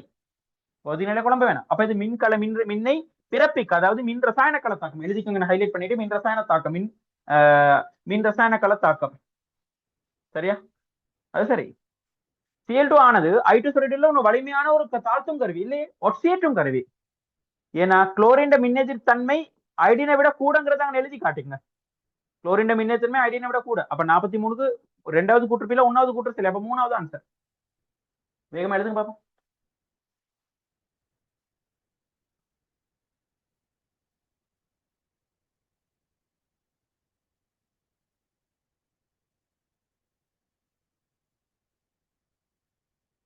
அடுத்து என்ன இருக்கு எங்களுக்கு, கிரீனாட் சோதனை பொருள் நீருடன் தாக்கும் மருந்து ஆல்கஹாலை தரும். நீருடன் தாக்கும் மருந்து இல்ல, சூசைட் ரியாக்ஷன் சொல்லியிருக்கோம் நாங்க. அப்ப அது பில சூசைட் ரியாக்ஷன்ஸ். அப்ப நீரோட ஒரு தாக்கம் அடைஞ்சு என்ன செய்யும், எங்களுக்கு ஐதரோ கார்பன்களை தரும்னு எழுதுங்க. ஐதரோ கார்பன்களை தரும், ஆல்கஹாலை தராது. ஐதரோ கார்பன்களை தரும். சூசைட் ரியாக்ஷன் நம்ம இந்த ஆர்கானிக் ரிவிஷன்ல கூட செஞ்சோம் அதெல்லாம். ஒரு கிரீனாட் சோதனை பொருளில் உள்ள கார்பன் மெக்னீசியம் பிணைப்பில் கார்பன் அணுவானது ஒரு பகுதி மறையேற்றத்தை கொண்டுள்ளது. சரி. அங்கிட்ட Mg பிளஸா இருக்கக்குள்ள கார்பன் வந்து டெல்டா மைனஸா இருக்காது. அப்ப நாலாவது ஆன்சர். ரைட், நாலாவது ஆன்சர். அடுத்து அனிலினிலிருந்து உண்டாகும் டையோசனியம் உப்புக்கள் தாழ் வெப்பநிலையிலும் 0.5 உறுதியாக வேலை முதல் அலிஃபெக்டிக் அமிலிருந்து உண்டாகும் டையோசனியம் வெப்பநிலை உறுதியற்றவை ஆகும். அடுத்து சொல்றாங்க அனிலின் நைட்ரசன் மீது தனிச்சுடையங்கள் சோடியம் பென்சின் வளத்தில் ஓரிடப்பாடடைகின்றது. அது சரி. இதுக்கு ஓல் ஆன்சர் கொடுத்துருக்காங்க. ஏதாச்சும் ஒரு பிரச்சனையா இருக்கும்னு நினைக்கிறேன். ஓல் ஆன்சர் கொடுத்துருக்காங்க. ஆனா அனிலினிலிருந்து உண்டாகும் டையோசனியம் தாழ் வெப்பநிலையில் உறுதியாக இருக்கும் அதே வேளை முதல் அலிஃபெக்டிக் அமின்களில் இருந்து உருவாகும் டையோசனியம் வெப்பநிலை உறுதியற்றவை. சரி. என்ன தெரியுமா சொல்றாங்க, கொஞ்சம் கவனிங்களே. இவங்க சொல்ற விஷயம் என்னங்கிறத சொல்றேன். சொல்றாங்க இப்ப நம்ம ஒரு அனிலின் எடுங்க, இதுதானே அனிலின், இவர் NH2 எடுங்க. சரியா? முதல் அமீனா யாரு, இதே CH3 NH2. அதாவது இந்த அல்கைல் குரூப் மாறும். இதுல இருந்து ஒரு டையோசின் உப்பு என்ன HCl போட்டு 0.5 பாகிசில வச்சீங்கன்னா இதுல உருவாகிறது இவ்வளவு தானே. பாருங்க, இதானே அரோமேட்டிக் ஈரசோனியம் குளோரைட். இங்க போட்டீங்கன்னா என்ன உருவாகும், இதே CH3. சரி, இப்படி வந்து ஒரு பிளஸ் வந்து ஒரு Cl மைனஸ் என்ன சொல்றாங்க. ஆனா என்ன கதனாலோ இங்கே இவர் இருக்காது. இப்படி இது அலிஃபெக்ட்ரிக்ல இருக்காது. இது என்ன மாறிடும், உடனடியா இவர் வந்து 0.5 பாகிசில போட்டாலுமே இவர் வந்து இப்படி மாறிடும். இங்கே உடனடியா OH மாறிடும். அது நிக்காது, அது அன்ஸ்டேபிள். அலிஃபெக்ட்ரிக் ஈரசோனியம் உப்புக்கள் அன்ஸ்டேபிள். அப்ப அவங்க சொன்னா சரி. அரோமெட்ரிக் ஈரசோனியம் உப்புக்கள் 0.5 பாகிசில மட்டும் ஸ்டேபிள். அது சரி. அதான் சொல்லியிருக்காங்க. ஒரு ஆன்சர் ஒன்று போயிருக்கு. என்ன பார்ப்போம் நம்ம. ரைட், இது உங்களுக்கு விளங்கி இருக்குதானே என்னன்னு. சரி, நெக்ஸ்ட் விஷயத்துக்கு வரும். இப்ப 2-3 பேப்பர் தான் இருக்கு, கொஞ்சம் பாத்துங்க. ரொம்ப லேசான விஷயங்கள். ஒரு தரப்பட்ட வெப்பநிலையில் முற்றாக கலக்கும். இங்க பாருங்க, திருப்பி எங்களுக்கு அவசிய சமநிலை கேள்வி. ஒரு தரப்பட்ட வெப்பநிலையில் முற்றாக கலக்கும் இரு திரவங்களை கலப்பதன் மூலம் ஒரு லட்சிய துவித திரவ கலவை உண்டாக்கும் போது வெப்ப உறை மாற்றம் 0. அதான் ரீசன். எங்களுக்கு ஒரு நேர்விலகல் கலவையில வெப்ப உறை மாற்றம் பிளஸ், அதாவது அகவெப்ப தாக்கம் நடக்கும். ஒரு எதிர்விலகல் கலவையில புறவெப்ப தாக்கம் நடக்கும். இப்ப டெல்டா H வந்து மைனஸ். ஆனா லட்சிய கலவையில வெப்ப உறை மாற்றம் 0. சரி. ரீசன் என்னன்னா லட்சிய கலவையில் உள்ள அந்த மூலக்கூட்டுடைய கவர்ச்சி விசைகள் அந்த தூய கலவைகள் இருந்து வேறுபடாததுதான் காரணம். ஒரு தரப்பட்ட வெப்பநிலையில் லட்சிய துவித திரவ கலவையில் இருக்கும் எல்லா மூலக்கூட்டுடைய கவர்ச்சி விசைகளும் சமம். சரி. அப்ப ஒன்னாவது ஆன்சர். இதே ஒரு நேர்விலகல் கலவையா இருந்தா, என்ன கலவை, எங்களுக்கு ஒரு நேர்விலகல் கலவையா இருந்தா சரியா, தூய கலவையை விட மூலக்கூட்டுடைய கவர்ச்சி விசைகள் ஒன்னொன்னுக்கு குறையும். எதிர்விலகல் கலவையா இருந்தா தூய கலவை விட அவங்களோட கரைசல்ல உள்ள அந்த மூலக்கூட்டுடைய கவர்ச்சி விசைகளோட வலிமை அதிகரிக்கும். அதாவது AA BB இருந்தா லட்சிய கலவையா இருந்தா ஏபியோட கவர்ச்சி ஏக்கும் அங்க ஏக்கும் உள்ளதுக்கும் பிக்கும் சமனா இருக்கும். நேர்விலகலா இருந்தா ஏக்கும் உள்ள கவர்ச்சி பிக்கும் உள்ள கவர்ச்சியை பார்க்கக்கூட ஏக்கும் உள்ள கவர்ச்சி குறைஞ்சு போயிடும். இல்லைங்க சார், டக்குன்னு உடையும். எதிர்விலகலா இருந்தா ஏக்கும் பிக்கும் உள்ள கவர்ச்சியை விட ஏபிக்கான கவர்ச்சி அதிகரிக்கும். இல்லைங்கதா, அதே கொஞ்சம் மீட்டர்ல போட்டுங்க. நான் சொன்னேன் அதை பத்தி கேட்டா உங்களுக்கு தேவைப்படும்னு சொல்லி. ஆறு தசம் 5 மழைநீர் பேசும் ஆலோசனை அறிவிக்கப்பட்டாலும் மழைநீர் பேச இல்லடே மாத்தி தந்திருக்கான். 6 இல்ல 5.6 எடுத்தோன்னே சரின்னு இருக்கும் இது. ஆனா மாத்தி தந்திருக்கான் நம்பர் அது இல்ல. அதே மாதிரி மழைநீர் பேச ஏழையின் குறைதல் SO3 மற்றும் NO3 ஆகிய அமிலவாயுகள் கரைதல் மாத்திரமில்லை. யாரு? SO3 SO2 NO2 எதிர்பார்க்காத ஒரு ஆள் இருக்காரு. NO அவரும் வந்து யாரு எங்களுக்கு அமிலமலை உருவாகிறதுக்கு காரணம். கடைசி நம்ம கிளாஸ் இதெல்லாம் செஞ்சோம். ரைட்டா, இது ஒரு விஷயம். சரி, அடுத்தது ஒரு தரப்பட்ட வெப்பநிலை. அப்ப இங்கதான் இப்படிதான். இதுல எனக்கு நீங்க சும்மா யோசிச்சு பாருங்க, இந்த 2 வருஷம் கோர்ஸ்ல இப்ப எனக்கு இங்க எல்லா தியரியும் தர இயலாது. ரைட், ஏன்னா இப்ப நம்ம தியரி கிளாஸஸ்க்கு நல்லா ப்ராக்டிஸ் பண்ணி நல்லா டைம் எடுத்து கேள்வி செஞ்சு இதுக்கெல்லாம் நாங்க செஞ்சுட்டு வந்திருக்கோம். எனக்கு இங்கன்னா இந்த மீட்டர் கேஸுகளுக்கு புல்லட் பாயிண்ட்ஸா சொல்லிட்டு போகலாம். எனக்கு உண்மைக்கு சொல்றேன், ஒண்ணுமே தெரியாத ஒரு ஆளுக்கு எனக்கு இங்கே படிப்பு இயலாது. ரைட், பாயிண்ட்ஸை தூசி தட்டி தரலாம். எனக்கு முடிஞ்ச ஸ்பீட்ல தூசி தட்டி தரலாம். ஒரு தரப்பட்ட வெப்பநிலையில் ஒரு முதலாம் வரிசை தாக்கத்தின் அரையாட்காலம் T12 ஆனது எங்களுக்கு ஒரு என்னது TF சமன்பாடு. சரிதான இந்த சமன்பாடு. அந்த சமன்பாடு என்ன பிள்ளை அதான் சொல்றேன். இதெல்லாம் இதுதான் இதுக்கான சமன்பாடு. இப்ப எனக்கு படிப்புக்கு ஏறாதுன்னு தான் சொல்றேன். இந்த சமன்பாடு இதுதான் நீங்க தெரிஞ்சிருக்கணும். ரைட், அப்ப அதை நீங்க இப்ப தியரி தெரியாதவர்களால் இருந்தாலும் இந்த மாதிரி பொய்ச வாசி இதுக்கான சமன்பாடு இதா அப்படிங்கறத கொஞ்சம் நினைவு வச்சுக்க பாருங்க. ஒரு நாள் நினைவு வச்சுக்கலாம் தானே, அடுத்த நாள் மறந்தாலும் பரவாயில்ல. TF சமன் 50 செகண்ட் ஒரு முதலாம் வரிசை தாக்கத்தின் 87 ஆனது 150 செகண்ட் பூர்ணப்படுத்தப்படும். சரி, இவங்க சொல்றது சரி. எனது எனக்கு இது செஞ்சு பாருங்க, இந்த கணக்கு சரி. எப்படி செய்யறது? 50 செகண்ட் தானே எங்களுக்கு சொல்லியிருக்காங்க. 50 செகண்டான முதலாம் வரிசை தாக்கத்துக்கு 150 செகண்ட்னா 3 அரைவாள் காலம் போயிருக்கு. சரிங்களா? அப்ப அந்த போற ரேட் வந்து உங்களுக்கு தெரியும். ஆனா அதுக்கும் இதுக்கும் சமன்பாடுக்கு இதுக்கு சம்பந்தம் இல்லை. சமன்பாடு நிறுவனத்துக்கும் இதுக்கும் சம்பந்தம் இல்லை. ஆனா ரெண்டு கூட்டமே சரி. எனவே ரெண்டாவது ஆன்சர்.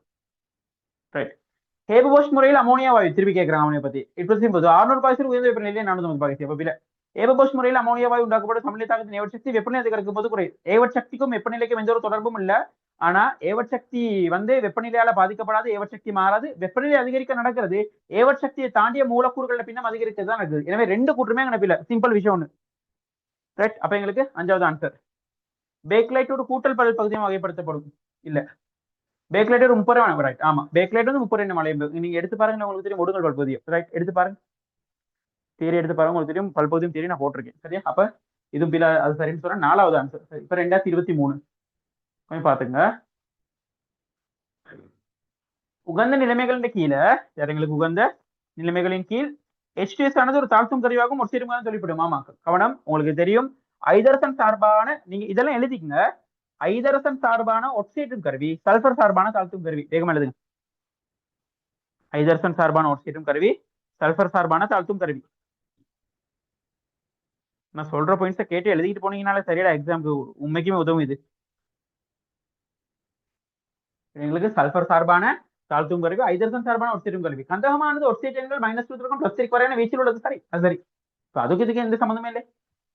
ஆனா ரெண்டாவது ஆன்சர் ரெண்டு கூட்டும் சரி. பாருங்க, இவ்வளவு நேரம் வந்து உங்களுக்கு முதலாவது வந்து இப்பதான் ரெண்டாவது ஆன்சர் வந்திருக்கு. புரோபனோனின் கொதிநிலை பியூட்டான் கொதிநிலை குறைந்ததாகும்.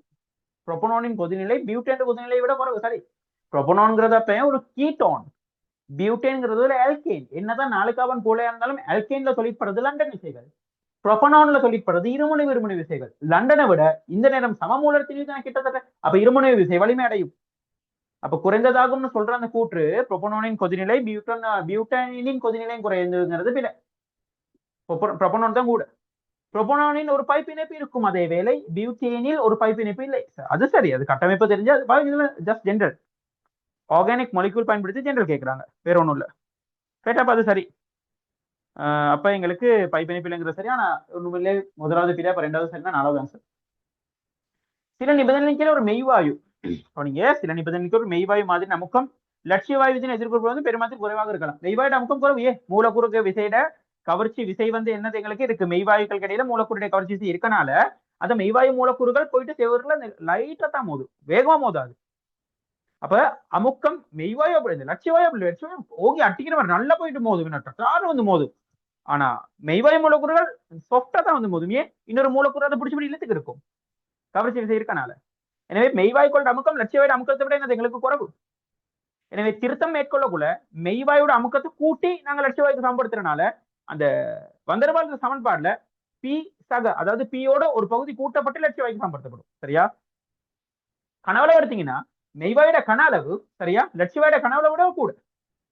அப்ப கனவுளவு செய்யக்கூட, கனவுளவுக்கான திருத்தத்தை செய்யக்கூட லட்சியவாயு சமன்பாடு தானே ஈக்குவலா யூஸ் பண்ண போறோம். அப்ப கனவுளவு கூட மெய்வாயுக்களுக்கு கனவுளவு குறைச்சு காட்டணும், லட்சியவாயு மாதிரி போய்க்கு காட்டணும். அப்ப ஒரு பகுதியை கழிக்கணும். அப்ப வி மைனஸ் வரும், பி சகன்னு வரும். என்னங்கச்சா பி சக V minus N P P சக என் வர்க்கம் ஓவர், அதாவது என் வரும், என் வர்க்கம் ஓவர் வி இருக்கும். சரியாலே அப்படி எங்கிட்ட பி நினைச்சாலே இதான் விஷயம். ரைட்? அப்ப அதை கொஞ்சம் ஞாபகம் வச்சுங்க. நான் கனவுளவுக்கான திருத்தமும் சொல்லிட்டேன். அப்ப சில நிமிடம் கீழே ஒரு மெய்வாயு மாதிரி அமுக்கம் லட்சியவாயு அமுக்கத்திற்கு குறைவாக சாரி மெய்வாயு மூலக்கூட்டுடைய கவர்ச்சி விசைகள் உண்டு. கட்டாயம் 1வது ஆன்சர் தான் வந்திருக்கணும். ஆமா 1வது ஆன்சர். எனக்கு கவர்ச்சி விசை இருக்கா நடத்த அந்த மெய்வாயு போயிட்டு மோத விடாது, சாஃப்டா மோத விடும். இன்னொரு பின்னுக்குறவர்கள் பிடிச்சிக்கும். மெங்கனின் மின்னத்தன்மை இதெல்லாம் டி பிளாக். மெங்கல்ட மின்னத்தன்மை இப்ப நம்ம இதெல்லாம் கடைசி செஞ்சோம். ரைட்? பாருங்க அந்த 27 பேஜுக்கு போட்டு அந்த டி பிளாக் அந்த வினாக்கள் அது இதெல்லாம் கொஞ்சம் செஞ்சு காட்டிருப்பேன். அந்த நேரம் எல்லாம் போட்டிருப்பேன் நான் உங்களுக்கு. 27 பேஜுக்கு செஞ்ச வீடியோஸ் கூட இருக்கு, அதை கொஞ்சம் எடுத்து பாத்துங்க தேவையா இருந்து. ரைட்? மெங்கனின் மின்னேற்றமே குரோமியம் எஃபின் மின்னேற்றமே குறைந்ததாகும். சரி, ரைட். அதே மாதிரி மெங்கனில் உள்ள இலத்திரன் இணைப்பானது குரோமியம் எஃபி ஆகிய இலத்திரன் இணைப்புகளும் பார்க்க மேலும் உறுதியானது. மெங்கன்ல உள்ளது வந்து குரோமியம், அதே மாதிரி எஃபி ஆகியவற்றில் இலத்திரன் இணைப்பு சரிதானே, அது S2D5 தானே, அது உறுதி. குரோமியம் S1D5, அது S2D6. ஆனா மெங்கன் S2D5, மெங்கன் உறுதி, அது சரி. மெங்கனின் மின்னெதிர்த்தன்மை குரோமியம் எஃபி ஆகியோரின் மின்னெதிர்த்தன்மையிலும் குறைந்ததாகும். மெங்கண்ட மின்னேற்றமும் சடுதியான வீழ்ச்சியான காட்பாடு தானே எங்களுக்கு அங்கே. அதுக்கப்புறம் தானே கோபால் நிக்கல் வரைக்கும் எங்களுக்கு அதிகரிக்கிறது. ரைட்? ஆரை வந்து எங்களுக்கு நிக்கல் வரைக்கும் அதிகரிக்கும். என்ன ஸ்டெப் வரைக்கும் வந்து எங்களுக்கு மின்னேற்றமே அதிகரிக்கும். ஆனா மெங்கண்ட சின்ன தாழ்வு ஒன்று வரும். ரைட்? அப்ப எங்களுக்கு மின்னேற்றமே குறைந்ததாகும்னா அது ஸ்டேபிள் இல்ல, அதாவது சாரி அவருடைய மெங்கண்ட இலத்திரன் இணைப்பு ஸ்டேபிள். அப்போ ஸ்டேபிள்னு சொன்னா மேலும் உறுதியானது தானே. ரைட்டா? சரி, அது சரி. அப்ப மின்னெதிர்த்தன்மைக்கு வந்து தொடர்பு பாத்தீங்கன்னா மின்னேற்றமே பிணைப்புச்சோடி இடத்துல கவரம் பிணைப்புச்சோடி தேவையும் இல்லையா அவருக்கு உறுதியான இடத்துல பெருசா ஏன் அவர் மின்னேற்றமை வச்சிருக்கணும் பெருசா லட்சியவாய் மாதிரி. அப்ப சரி 1வது ஆன்சர். ரைட். அரோமேட்டிக் டயோசினியம் உப்புகள் திருப்பி வந்து டயோசினியம் உப்புகளுக்கு வராங்க பாருங்க. அரோமேட்டிக் முதல் எழுதினே அது நீருடன் இளஞ்சூடாக்கப்படும் போது பீனோல்கள் உண்டாகின்றன. சரி, அது சரி. நீரோட ஒரு 10 பாகை சீக்கி கொண்டு வந்தாலே நீர் கரைசல்ல என்ன செய்யுங்க, அந்த டயோசினியம் குளோரைடு வந்து அப்படியே அல்கோஹோலா மாறிடும், இந்த பீனோலா மாறிடும். அதே மாதிரி அரோமேட்டிக் டயோசின் இலத்திர நாடிகள் அது அப்படியே முதல் இருந்துச்சா இல்லையா, அது யோசிச்சு பாருங்க. அது அப்படியே ரொட்டேட் பண்ணிருக்காங்க. நான் நினைக்கிறேன் இந்த கேள்வி இருக்கா இல்லையான்னு தெரியல உங்களுக்கு போடுறதுக்கு, அதே தான் போட்டுக்கிட்டு இருக்காங்க. அந்த பேட்டர்ன் பாருங்க 2023. ஆனா அதுக்கு இதுக்கு எந்த சம்மந்தமும் இல்ல, அது விளங்கிங்க. அப்புறம் 2வது ஆன்சர் இலத்திரன் நாடியை தொழிற்பதற்கு காரணம் அதுங்க பாருங்க. நான் இன்னொரு விஷயம் சமரியம் சொல்றேன் உங்களுக்கு வேணா. டயோசினியம் குளோரைடு இலத்திரன் நாடியா தொழிற்படுறதுக்குரிய 2 தாக்கம் தான் என்னது எங்களுக்கு அந்த டை உற்பத்தி செய்யும் தாக்கங்கள். பீனோலோட போயிட்டு இணைஞ்சு எங்களுக்கு செம்மஞ்சள் நிற வீழ்படி வரதும், பீட்டா நேப்தலோட போயிட்டு இணைஞ்சு எனது பெராதனத்துல இணைஞ்சு என்ன செய்வார் எங்களுக்கு சிவப்பு நிற வீழ்படி வரதும். பீனோலோட இணைஞ்சா பெராதனத்துல இணையும் சரியா. பீட்டா நேப்தலோட இணைஞ்சா ஓதோ தானத்துல இருக்கும். ஏன்னா பீட்டா நேப்தோல்ல எங்களுக்கு பெராதானமும் இந்த தானம் வந்து மறைக்கப்பட்டிருக்கும். சரிங்களா? அந்த ஸ்ட்ரக்சர்ஸா கொஞ்சம் எடுத்து பாருங்க. ஹலோ 47வது. அப்ப 45க்கு 2வது ஆன்சர் தானே. ஒரு மின்ரஸ் 46வது. ஒரு மின்ரசாயன களத்தில் குறைந்த தாழ்த்தளத்தை கொண்ட மின்மை சரி எனக்கு குறைந்தது இருந்தா ஒட்சியேற்றப்படும், அவர் வந்து எனக்கு தொழிற்படும். சரி, ஓகே. மின்ரசாயன களம் அப்ப பாருங்க, இந்த மின்ரசாயன களம் மின்பகுப்பு களம் எப்படி வந்தாலும் சரி தேதி ஒண்ணு தான். மின்ரசாயன களமா இருந்தா எனோட் ஒட்சியேற்றப்படும், மின்பகுப்பு களமா இருந்தா எனோட் ஒட்சியேற்றப்படும். மின்ரசாயன களமா இருந்தா கெதோட் தாழ்த்தப்படும், மின்பகுப்பு களமா இருந்தாலும் கெதோட் தாழ்த்தப்படும். அது சரி. மின்ரசாயன களம் அனோட் வந்து எங்களுக்கு மைனஸ், ஆனா மின் பகுப்பு களம் அனோட் வந்து பிளஸ். மின்ரசாயன களம் கேதோடு வந்து பிளஸ், மின் பகுப்பு களம் கேதோடு வந்து மைனஸ். இதான் டிஃபரன்ஸ். ரெண்டுலயுமே அனோட நோக்கி அண்ணன்கள் வரும், கேதோட நோக்கி கட்டணங்கள் போகும். இவ்வளவுதான் விஷயம். சரியா இல்லையா? இது விளங்கிடும் நீங்க. ரைட். ஒரு மின்ரசாயன களத்தில் குறைந்த தாழ்த்தழுத்தை கொண்டது மின்வாய் அனோட். சரி, ஒரு மின்ரசாயன களத்தில் ஒப்பீட்டளவில் குறைந்த தாழ்த்தல் அழுத்தம் கொண்ட மின்வாயிலிருந்து இலத்திரன் எளிதாக விடுவிக்கப்படலாம். கட்டாயம் சரி, அதெல்லாம் விளங்கியிருக்கோம். பாருங்க, நாங்க வளமே எத்தனையோ தடவை எழுதியிருப்போம். தாழ்ந்த குறைந்த அழுத்தம் ஆக்சியேற்றல் அனோட் இது மைனஸ் அப்படின்னு பாருங்க எத்தனை மின்ரசாயன கள தாக்கம் எழுதியிருப்போம்னு சொல்லி. அப்ப அது சரி. ரைட். அப்ப 46 கட்டாயம் 1வது ஆன்சர். ரைட். 47வது பாப்போம் நம்ம இப்ப. 47வது ஒஸ்வால் முறையை பயன்படுத்தி நைட்ரிக் அமிலத்தை உற்பத்தி செய்யலாம். அமோனியாவை ஓட்டுகாஸ் தாக்கும்பொறி செய்வது வெப்பநிலை கூடுதலான ஒரு வெப்பநிலை வெப்பநிலை கூடுதலான வெப்பநிலை எண்ணோ கேஸோட தாக்கும்பொறியை செய்யப்படுகின்றது. இல்லை, அமோனியாவை ஓட்டுவோட போட்டு வார தாக்கம் வந்து எண்ணோ உருவாகிறார் தானே. அந்த NO2 வார தாக்கம் வந்து இயற்கையில இலகுவா நடக்கும். இலகுவா டக்குன்னு நடக்கும். அது டக்குன்னு NO2 உருவாக்கும். எனவே தான் NO கேஸ் வந்து அமிலமலைக்கு பொறுப்பானதுன்னு எழுதணும். அதுவிட மறை எந்திரப்பி மாற்றங்கள் உள்ள தாக்கங்களுக்கு உயர் வெப்பநிலை சாதகமானவை, அது சரி. ஏன்னா அது வந்து எனர்ஜெட்டிக் சைடு ஒன்று. மைனஸ்ல என்ட்ரோபி இருந்தா நாங்க முதலாவதே விளங்கப்படுத்தின அமோனியால வெப்பநிலை கூடின ரியாக்ஷன் நடக்காது. விளங்குதா இல்லையா? அது எங்களுக்கு சரி சாதகமான இதெல்லாம் வாசி விலகிறதுக்கு பாருங்க மீட்டர் கேஸ்கள் என்னன்னு சொல்றாங்க. நான் முதல் அமோனியோட விளங்கப்படுத்தினேன். 48வது ஒரு கரையத்தின் பங்கீட்டு குணகம் வெப்பநிலை சார்ந்தது. Right, sure. கேடி வந்து வெப்பநிலை மட்டும் சார்ந்ததுனாலும் சரி. விளங்குதா? வெவ்வேறு கரைப்பான்களில் உள்ள கரையத்தின் கரைதிறன் வெப்பநிலையுடன் ஒரே அளவில் மறைக்கின்றது. வெவ்வேறு கரைப்பான்ல இருக்கா ஒரு கரையத்தின் கரைதிறன் வெப்பநிலையுடன் ஒரே அளவு அப்படியே இல்லாதே. அது அந்த கரைதிறன் அந்த கரையம் அந்த கரைப்பானோட ஏற்படுத்துற மூலக்கூட்டுடைய கவர்ச்சி சம்பந்தப்படுமே, வெப்பநிலையால மட்டுமே மாறாது. அப்ப அது எங்களுக்கு பிழை. ரைட். அப்ப எத்தனாவது ஆன்சர் எங்களுக்கு? அது 3வது ஆன்சர். 1வது சரி, 2வது பிழை. பாருங்க, திருப்பி இந்த சல்பூரிக் அமிலத்தை பத்தி கேட்கிறான். 49 அதே SO3 போட்டு கலக்கிறது பத்தி கேட்கிறான். என்னது? ஒரு சல்பூரிக் அமில உற்பத்தியில் SO2 கேஸ் ஆனது பல படிமுறைகளை SO3 ஆக மாற்றப்படுகின்ற. சாரி, ஏன்னா உங்களுக்கு தெரியும் SO2 ஒட்சியேற்றம் இருக்காரு தானே. இந்த SO2 ஒட்சியேற்றம் வந்து ஒரு படியில நடக்காது, பல படிகளுக்கு கூட நடக்கும். அந்த அந்த அந்த உங்களுக்கு அந்த குடுவை நினைவு இருக்கணும். அந்த அறை இப்படி SO3 அனுப்பி அனுப்பி அனுப்பி அனுப்பி ஒரு பல B2O5 செம்மஞ்சள் நிற தட்டுல பல படிமுறைகள் ஒட்சியேற்றம் பண்ணி எடுப்போம் நம்ம. சரி, சல்பூரிக் அமில உற்பத்தி பயன்படுத்தும் கீழ் ஒரு தனிப்படிமுறையில் SO3 மாற்றல் சுயமானது என்று என்ன எங்களுக்கு தந்திருக்காங்க. சுயமானது என்று ஒரே படியினால் சல்பூரிக் அமில உற்பத்தியில் பயன்படுத்தும் நிலைமைகளில் ஒரு தனிப்படி முறையில் SO2 கேஸை SO3 ஆக முற்றாக மாற்றம் சுயமானது என்று. சரித்தானே? அப்ப 2வது ஆன்சர் தான். ரைட். HFC ஹைட்ரோஃபுளோரோ கார்பன் வந்து மேல்வெண்ணத்தில் ஓசோன் படத்துக்கு வலுதாக பங்களிப்பு செய்வதில்லை. ரைட். HFC வந்து ஓசோனை பாதிக்காது. CF இணைப்பை உடைப்பதன் மூலம் மேல்வண்ணத்தை HFC விரைவாக அளிக்கும். இல்ல, கட்டாயமே இல்லாது. ரைட். அப்ப இது சரி. 2024 பாப்போமே. இங்க பாருங்க, ஈர்வெளிமை சம்பதி எல்லாம் போட்டு வராங்க. அதுக்கு 50க்கு 3வது ஆன்சர். கூட்டம் ஒன்றின் மூலகங்கள். சரி, கவனிங்களா, இப்ப 2024 25 மட்டும் தான் இருக்கு. 26 நாளைக்கு நீங்க தான் செய்யணும், நாளான்றைக்கு. ரைட். இன்னொரு 20 கேள்விகள் தான் இருக்கு, கொஞ்சம் பாத்துங்க பாப்போம். நாங்க வேகமா தானே போறோம். ரைட். கூட்டம் ஒன்றின் மூலகங்கள் லித்தியம் தொடக்கம் சீசியம் உலோக பிணைப்புகள். கூட்டம் 2 மூலகங்கள் பெரிலியம் தொடக்கம் பேரியம் உலோக பிணைப்பிலும் நலிவானவை. சார், அது என்ன பிரச்சனை எங்களுக்கு? ஏன் நலிவானவை? எங்களுக்கு தெரியும் தொகுப்படையும் அந்த கட்டணங்களோட எண்ணிக்கை, அதே மாதிரி ஏற்றம் குறைவு. எனவே உலோக பிணைப்பின் வலிமை வந்து முதலாம் கூட்டத்துக்கு 2ஆம் கூட்டத்தை விட குறைவு. அப்ப அது சரி. ரீசனை பார்ப்போம். உலோக பிணைப்புகளில் கூட்டம் ஒன்றின் மூலகங்கள் ஒரு வலுவளவு இலத்திரனை மாத்திரம் சம்மந்தப்படுகின்ற போதிலும் கூட்டம் 2 மூலகங்கள் 2 இலத்திரன் கட்டாயம். அது சரி.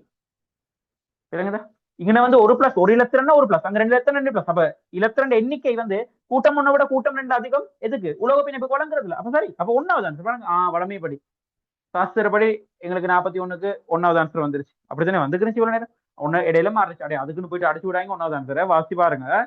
ரைட். அடுத்து பாருங்க 42வது. ஆகின ஒன்று கொண்டு ஈர்வெளி சம்பதிகள் பாப்போமே. எங்கன CH3, இங்கன Br, இங்கன அந்த பத்தியா கதை ஒன்று வந்துச்சு. சரியான கதை ஒன்று வந்திருக்கு. அப்ப இங்கன ஆகின ஒன்றுக்கொன்று நீர்வெளி மைய சம்போதியங்கள். CH3 ஒண்ணு, இங்க CH3, இங்கன Cl, இங்கன Br, இங்கன CH2, CH3. சரி, இது செட்கமாயிட அமைப்பு ஒன்றுக்கொண்டு ஈர்வெளி மைய சம்போதியங்கள் ஆகும். இதுல வந்து சிஸ்டான்ஸ கதை கேளுமா உங்களுக்கு இயலாது. ஒன்றுக்கொன்று ஆடி பிம்பங்களாக இல்லாத திண்ம தோற்ற சமபோதியங்கள் ஈர்வெளி மைய சமபோதியங்கள் ஆகும். ஒன்றுக்கொன்று ஆடி பிம்பங்களாக இல்லாத திண்ம தோற்ற சமபோதியங்கள். சரிதானே? திண்ம தோற்ற சமபோதியங்கள் இப்ப வந்து மெயின் வகையில சொல்றாங்க. முத மாதிரி ஆடி பிம்பங்களும் ஈர்வெளி மையம் சம்மந்தப்படுத்த வேணாங்க. டக்குன்னு திண்ம தோற்றம் வந்து மெயினான வகை. அதுல 2 வகை தானே இருக்கு எங்களுக்கு. என்னது? ஈர்வெளி மையமும் ஆடி பிம்பங்களும். அப்ப திண்ம தோற்றத்துல ஈர்வெளி மையம் இல்லாட்டி ஆடி பிம்பம் இல்லாட்டி ஒன்று ஈர்வெளி மையம் தானே எங்களுக்கு. சரியா இல்ல? ரைட். அப்ப அது ஒண்ணு. அடுத்து பாருங்க, இங்க பாருங்க, திருப்பி நியமிப்பு திருப்பி நியமிப்பு தான் கேட்கறாங்க எங்களுக்கு. ஏன்னா திருப்பியும் எங்களுக்கு நியமிப்பு பத்தி தான் கேட்கறாங்க. CH3NH2 அதாவது ஒரு அமீன் ஒண்ணுக்கும் இது வந்து 2017 3வது ஸ்ட்ரக்சர் எடுத்து பாருங்க, நோட் பண்ணீங்க. இந்த தாக்கத்தை யூஸ் பண்ணி தான் எங்களுக்கு pH கண்டுபிடிக்க சொல்லி கேட்டிருப்பாங்க. 2017 3வது ஸ்ட்ரக்சர்.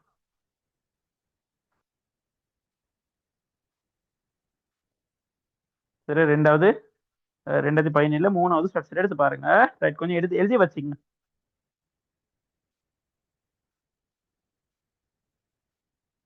ரைட், கொஞ்சம் கவனிங்க. ஒரு மெதைலமின் அதே மாதிரி இந்த உப்புவின் ஒரு 100% இதான கணினி பொருள் சில தொழில் செய்வது கடைசியில் பேசி கடைசியில் மாறுவதில்லை சரி. ஏன் அமீன் ஒன்று இருக்கு, அதாவது அமோனியா மாறி சரிங்க ஹைட்ரஜனை இது CH3 எடுத்துட்டு ஹைட்ரஜனை போட்டா அமோனியா, இந்த CH3 எடுத்து ஹைட்ரஜன் போட்டா அமோனியம் குளோரைடு, அமோனியாவும் அமோனியம் குளோரைடு இருக்க மாதிரி ஒரு 100% ஐதான கருத்தோடு சில தொழில் போட்டா pH வந்து மாறாது, கட்டாயம் தாங்க இருக்கிறது சரி. அமீன் அது நீங்க மைண்ட்ல அமோனியா வைங்களே. இந்த உப்பு இந்த பாருங்க NH4Cl அல்லது இந்த ஹைட்ரஜன் எடுத்தீங்கன்னா அதுக்கு பதிலாக CH3 NH3+Cl ஆகியவற்றை கொண்ட ஒரு கரைசல் தாங்க இருக்கிற கட்டாயம் சரி. அதுவும் ஒன்னாவது ஆன்சர், ஒன்னாவது ஆன்சர் ரைட். சரி அது பிள்ளை யோசிச்சு பாத்துங்க அதெல்லாம்.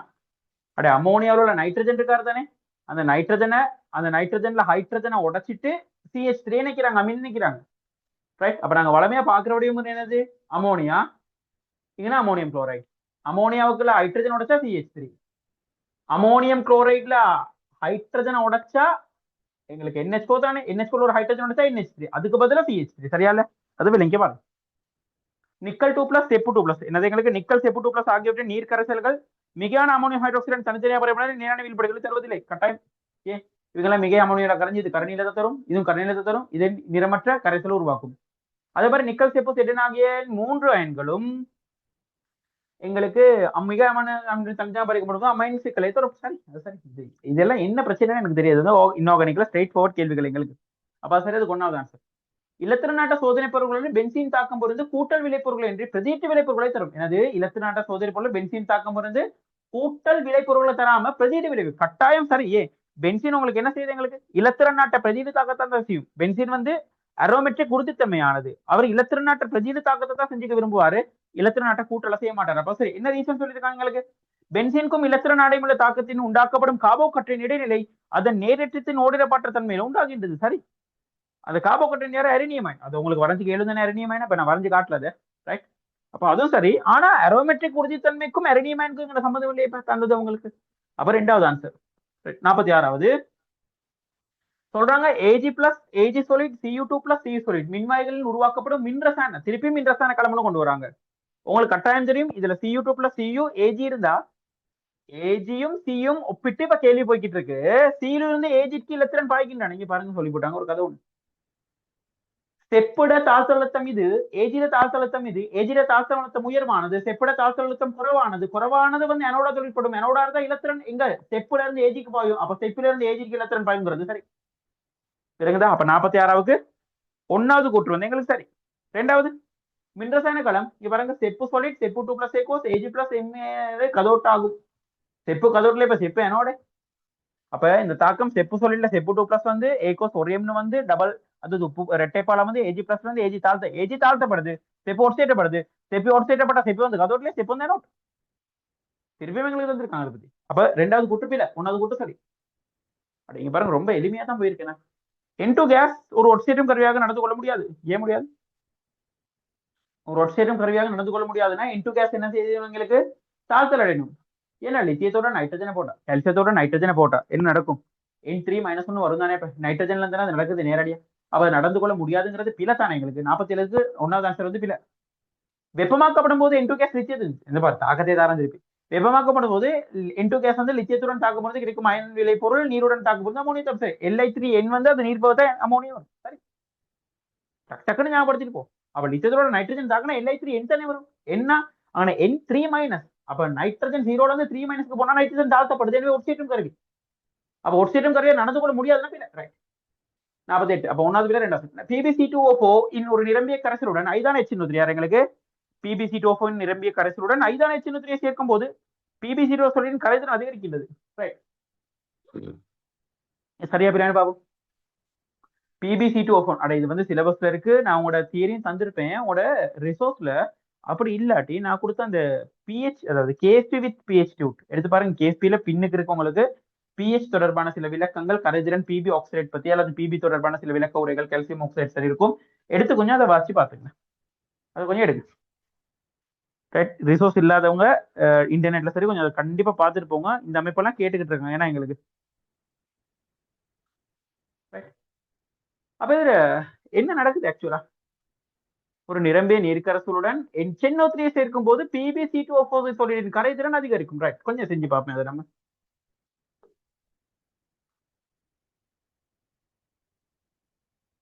போட்டு கொடுத்துருங்களே. பேப்பர் கையில இருக்கு தானே. PbC2O4 இங்க பாருங்க, PbC2O4 சொல்லி அட இந்த மாதிரி விஷயத்த பாருங்க. இந்த நியூஸ் சிலபஸ்ல வந்தது ஒண்ணு. தயவு செஞ்சு அந்த பேஜ் போதே அந்த கரைதிறன் வாசிட்டு போங்க. உங்களுக்கு திருப்பி இதுல வேற ஒரு கேள்வி ரொட்டேட் பண்ணலாம். 2 வருஷத்துக்கு முதல் வந்த கேள்வி. Pb2 + A Kosam C2O4 2 - A கோசம் இருக்கு. அப்ப இது ஒரு யாரை போடுறாங்க? HNO3. HNO3 போட்டா H பிளஸும் NO3 மைனஸும். NO3 மைனஸ் இதோட தானே சேரும். இதோட சேர்ந்து என்னது? PbNO3 twice. திருப்பி அதுல இருந்து நேரடியா Pb2 வரும். அப்ப PbNO3 twice மாறினாலும் Pb2 அப்படியே விடுவிக்கப்படுறதுனால சுயாதீனமா இந்த Pb2 சமநிலை உள்ள Pb2 மாறாது NO3 மைனஸ்னால HNO3ல. ஐதர்சனை போட்டா இதுக்கு H பிளஸ் போட்டா அப்ப 2 H பிளஸ் எடுக்குதுன்னு வைங்களேன். உருவாகிறது oxalic acid H2C2O4.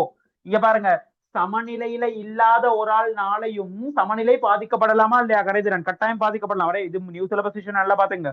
Right, இங்கன H2C2O4 அயனாக்கம் நல்லாவே குறைந்தது. அயனாக்கம் குறைந்தது. அயனாக்கம் குறைஞ்சதுன்னா ஆக்சலேட்ல அமைப்பு. அப்ப ஆக்சலேட் சுயாதீனமா இருந்தார். இது சுயாதீனமானது. சுயாதீனமானது சுயாதீனமான ஆக்சலேட் அளவு வந்து குறைஞ்சு போயிடும். அப்ப சமநிலை டக்குன்னு அன்பேலன்ஸ்ட் ஆகும். ஏன்? இது உருவாகிறனால. இது அயனாக்கம் குறைஞ்சது. அப்ப டக்குன்னு இந்த சமநிலையை அதை பேலன்ஸ் பண்ணிக்க இங்கிட்டு பிரியும். இங்கிட்டு பிரிஞ்சா கரைதிறன் அதிகரிக்கும். அதாவது சமநிலையில இப்ப முன்ன வந்து சமநிலையில உள்ள ஒரு ஆளா போட்டா நம்ம சமநிலை பாதிக்கும் தெரியிருந்துச்சு. இப்ப சமநிலையில இல்லாத ஒரு ஆளும் ஆனா சமநிலையை பாதிக்கக்கூடிய வெளியிலிருந்து போடக்கூடிய ஒரு தாக்கு பொருள் சமநிலையில உள்ள ஒரு காரணியை பாதிச்சுச்சுன்னா அந்த வெளியிலிருந்து போடுற தாக்கு பொருள் வந்து சமநிலையை பாதிக்கும். இங்க போடுறது நாங்க HNO3 தான். HNO3ல உள்ள H பிளஸ் ஆக்சிலேட்டை பாதிக்குது. ஆக்சிலேட்டை பாதிச்சு அயனாக்கம் குறைஞ்ச ஆக்சிலேட் ஆக்சாலிக் ஆசிடா கொண்டு போகுது. அதாவது சமநிலையில உள்ள ஆக்சிலேட் ஒளியுது இந்த ஆக்சிலிக் அமினத்துக்குள்ளுக்கு. எனவே ஆக்சிலேட்ட செறிவு குறையறனால அதை கூட்டிக்க முட்டாக்கம் வந்து நடக்குது. சரியா இல்ல? நோட் பண்ணிங்க பாப்போம் வேகமா. அப்ப இந்த பகுதியை தயவு செஞ்சு எடுத்து வாசிட்டு போங்க. ரைட், வாசிக்கவே வேணும். இதை மட்டும் இல்ல, இதுல வந்து அந்த pH தொடர்பான அடுத்த விஷயங்களே வாசிங்க.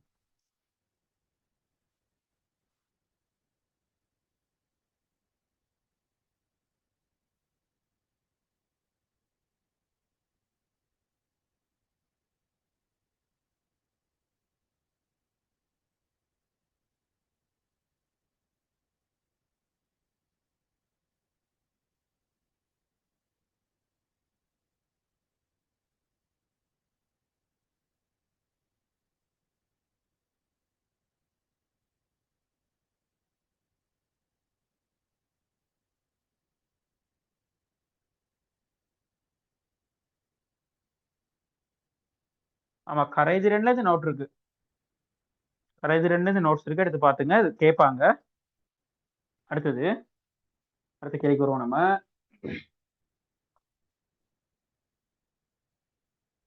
ஒரு உதிரில் கற்கரிக்கும் ஓட்டுக்கும் இடையே உள்ள தாக்கத்தினால் உண்டாக்கப்படும் கார்பன் மோனாக்சைடு அளவானது வெப்பநிலை அதிகரிக்கும் போது அது சரி. கார்பன் மோனாக்சைடு உயர் வெப்பநிலை உயர்வானது, கார்பன் டை ஆக்சைடு தாழ்வு வெப்பநிலை என்னது எங்களுக்கு உயர்வானது, அது உறுதியானது.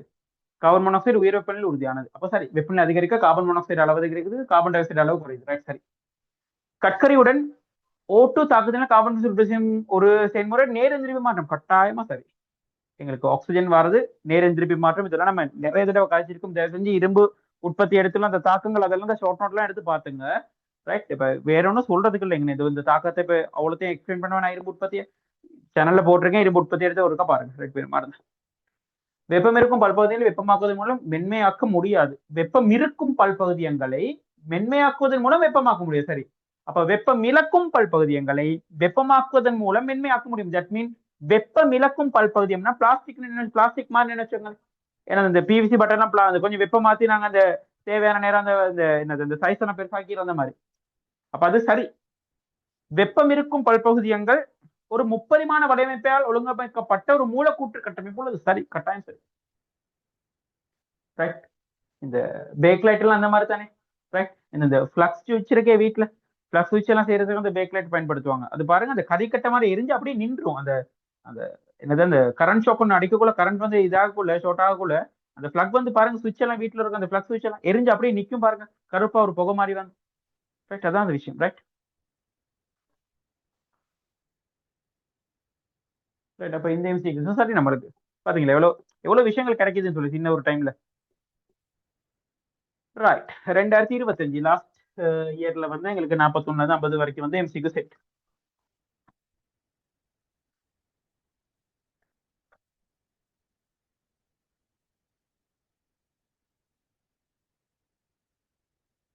சரி பாப்போம். ஆவர்த்தன அட்டவணையில் 2ஆம் ஆவர்த்தனத்தின் மூலங்களே நைதர்சன் பெர்லியம் ஆகியவற்றின் நேரிழத்தன் பெருகிய சக்தி உடையன. ரைட், அது சரி, அது பிள்ளை இல்ல, அது சரி.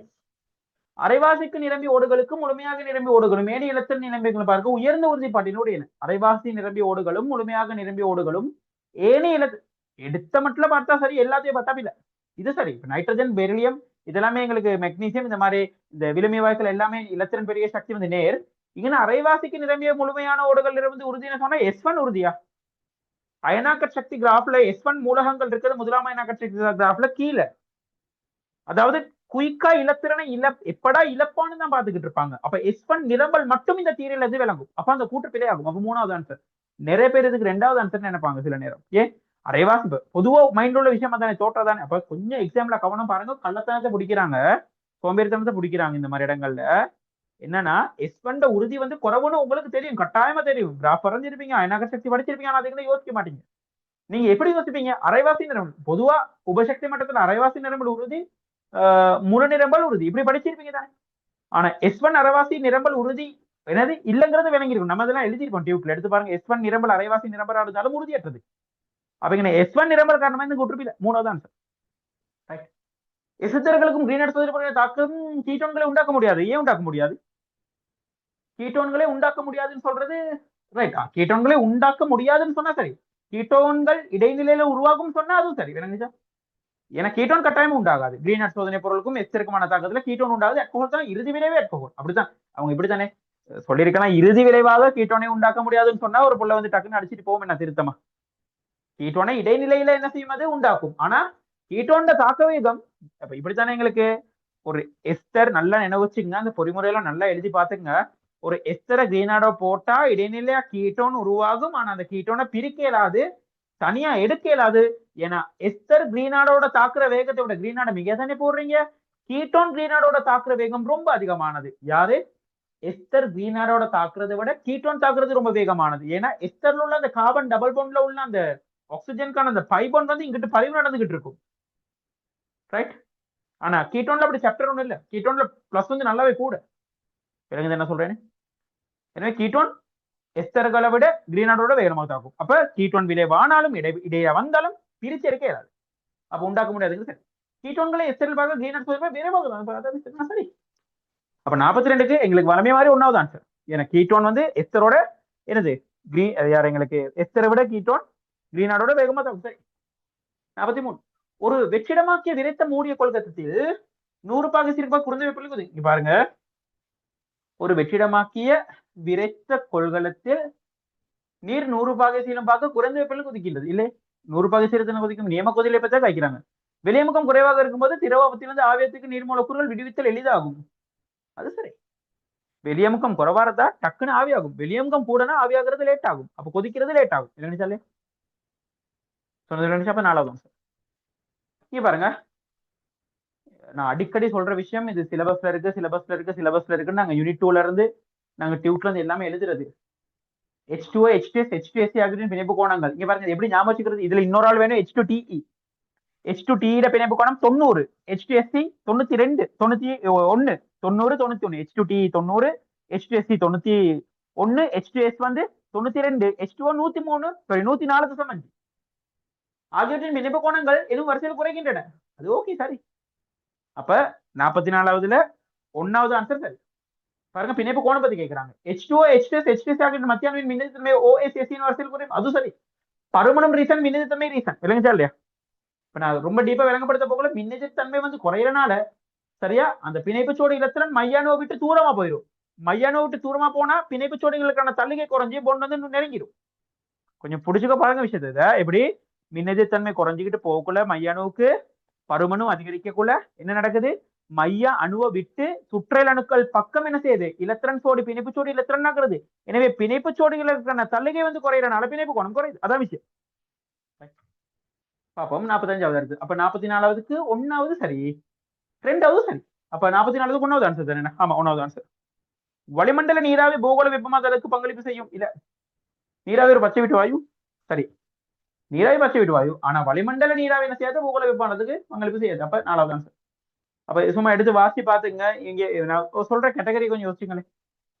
இந்த கேட்டகரியில பாருங்க, சில வாயுக்கள் பச்சை வீட்டு வாயுக்கள், சில வாயுக்கள் ஓசோன் படைய இல்லாமக்கிற வாயுக்கள், சில வாயுக்கள் பச்சை வீட்டு வாயுக்கள், அதாவது பூகோள வெப்பமாதலுக்கு மட்டும்தான். சில வாயுக்கள் வந்து பூகோள வெப்பமாதலுக்கும் பங்களிக்கும், ஓசோன் படைய இது பண்ணவும் பங்களிக்கும். அந்த கொஞ்சம் வாசியது கொஞ்சம் சமரி எடுத்துட்டு போயிருங்க நாளைக்கு. சாரி, அது கொஞ்சம் தேவைப்படும் உங்களுக்கு. அடுத்தது, நீருக்கு உருகலின் வெப்ப உலரை பாருங்க. டெல்டா ஃபியூசன் ஆனது அதன் ஆவியாக்கல் வெப்ப உலரிலும் குறைவானதாகும். நீங்க பாருங்க, யோசிச்சு பாருங்க. நீரிட வெப்ப வலையை எடுத்தீங்கன்னா உங்களுக்கு தெரியும், நீர் உருகிறத விட நீர் ஆவியாகிறதுக்கு அதிக நேரம் எடுத்துச்சுன்னா அதோட வெப்ப உலரை ஆவியாகிறதுக்கு அதிகம்னு அர்த்தம். சரியா இல்லையா? அப்ப உருகல்ட வெப்பத்தை விட தெரிஞ்ச இப்படி கிராஃப் வந்து இப்படி இந்த பிசிக்ஸ்லாம் யாருக்கு படிச்சிருப்பீங்க, வெப்ப வலை.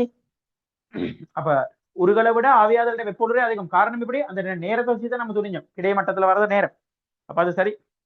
இப்படி எங்களுக்கு உருகல்ட வெப்பநிலை ஆவியாக்கல் வெப்பநிலை குறைவு. அப்ப உருகல் குறைவு, ஆவியாக்கல் கூட. சரி, ஆவியாக்கல் ஒப்பிடுகையில் உருகலின் நீர் மூலக்கூறு கூடுதலான தூரத்திற்கு விலகி செல்ல நடைபெறும். ஆவியாக்களுடன் ஒப்பிடுகையில் உருகலில் நீர் மூலக்கூறு இல்லையே பில. ஏன்னா ஆவியாக்கல்ல திரவத்துல இருந்து வாயு வரும். அப்ப வாயுல தான் மூலக்கூறுகளோட தூரம் அதிகம். உருகல்ல திண்மம் திரவமா மாறும். அப்ப வாயுல உள்ளதை விட திரவத்தில் உள்ள மூலக்கூறுகள் கிட்ட இருக்கும். அப்ப ஆவியாக்கல் நேரம் தான் மூலக்கூறுகள் தூரப்போம் அதிகமா, உருகல் நேரம் அல்ல. அப்படி சரியா? வதுவில. அடுத்த என்ன இருக்கு எங்களுக்கு, CH3COCl ஆனது மிகை நீர் NaOH தாக்கம் புரிந்து CH3COO Na+ உண்டாக்கும். சரி, அது பிள்ளைல சரி. ஏங்க, H2O போட்டா COOH இருக்கும், NaOH போட்டா அந்த CH3COOH அமிலம் தாக்கமடைஞ்சு NaOH தாக்கமடைஞ்சு CH3COO Na+ உப்பு வரும். அது சரி.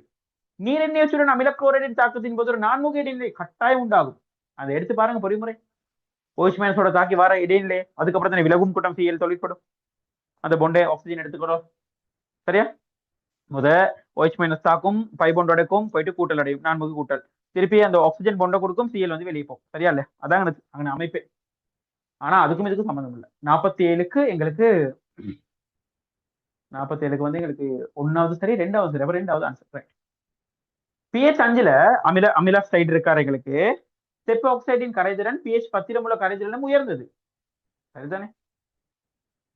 காரம் வந்தா இங்க பாருங்க, திருப்பி கரைதிறன் பத்தி இங்க பாருங்க. கரைதிறன் பத்தி திருப்பி ஒரு கூற்று போடுறாங்க. எங்க கடைசியில போடுறாங்க, முதல்லையும் பாருங்க.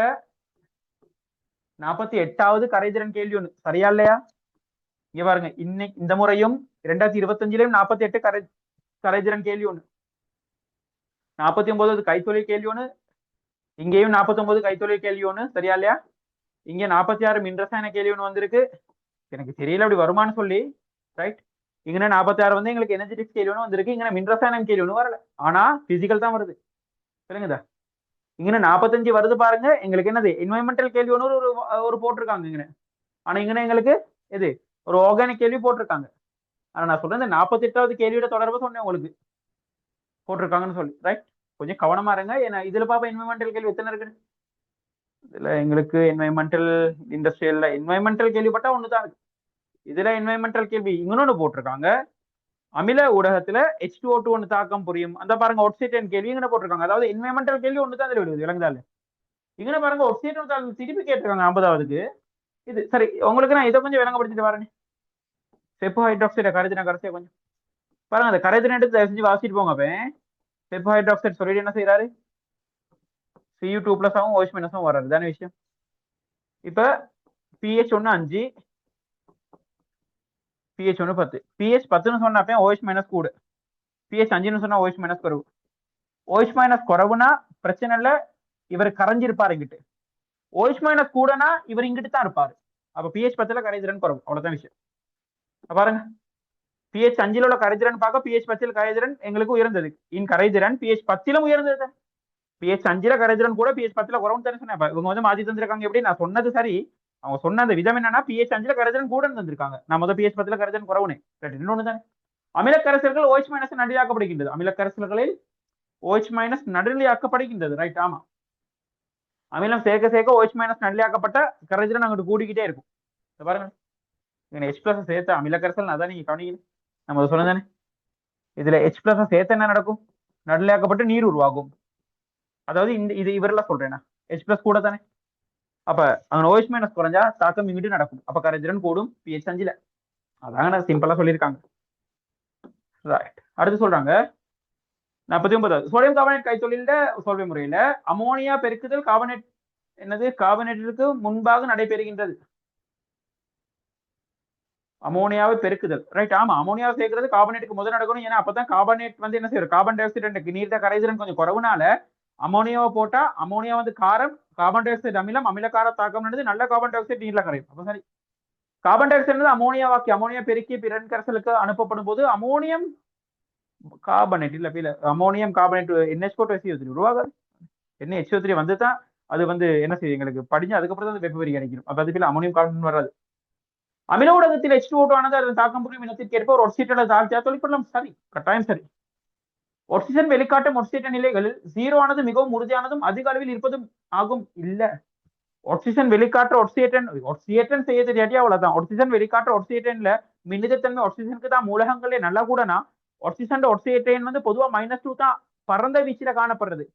-1 இருக்கும் பெராக்சைடுகள்ல, மைனஸ் ஆஃப் அவரேஜ் சூப்பர் ஆக்சைடுல இருக்கும். சரியா இல்லையா? 0 ஆக்சிஜன்ல ஓசோன்ல தான் இருக்கும். மத்தபடி எல்லாத்துலயும் -2 தான் இருக்கும் ஆக்சிஜனுக்கு. பாருங்க எவ்வளவு லேசான விஷயம்னு சொல்லி. ரைட். சரி, அப்ப இது வந்து 41ல இருந்து 50 வரைக்கும் வந்து எங்களுக்கு பாஸ் பேப்பர். ஸ்டூடெண்ட்ஸ், எனக்கு ஒரு சிறிய நேரம் ஒன்று தாங்க, நான் உங்களுக்கு இன்னொரு லிங்க் ஒன்று போடுறேன். எனக்கு வந்து இன்டர்நெட் கனெக்ஷன் கொஞ்சம் அன்ஸ்டேபிள் இது இருக்குது, கட்டாய் எனக்கு இங்கே வந்துகிட்டு இருக்கு. கொஞ்சம் வெயிட் பண்ணுங்க. நீங்க நான் ஒரு டியூட் ஒன்று போடுறேன், அதாவது 31ல இருந்து 40வது கேள்வி வரைக்கும் நான் டியூட் ஒன்று போடுறேன். அந்த டியூட்டை கொஞ்சம் செய்யுங்க. ரைட். டவுட்ஸ் இருந்தால் கொஞ்சம் போடுங்க. நான் உங்களுக்கு இன்னும் கொஞ்சம் லிங்க் ஒன்று போடுறேன். ரைட். இதுவும் செய்யுங்க பார்ப்போம். நான் போடுறேன் டக்குன்னு போய்.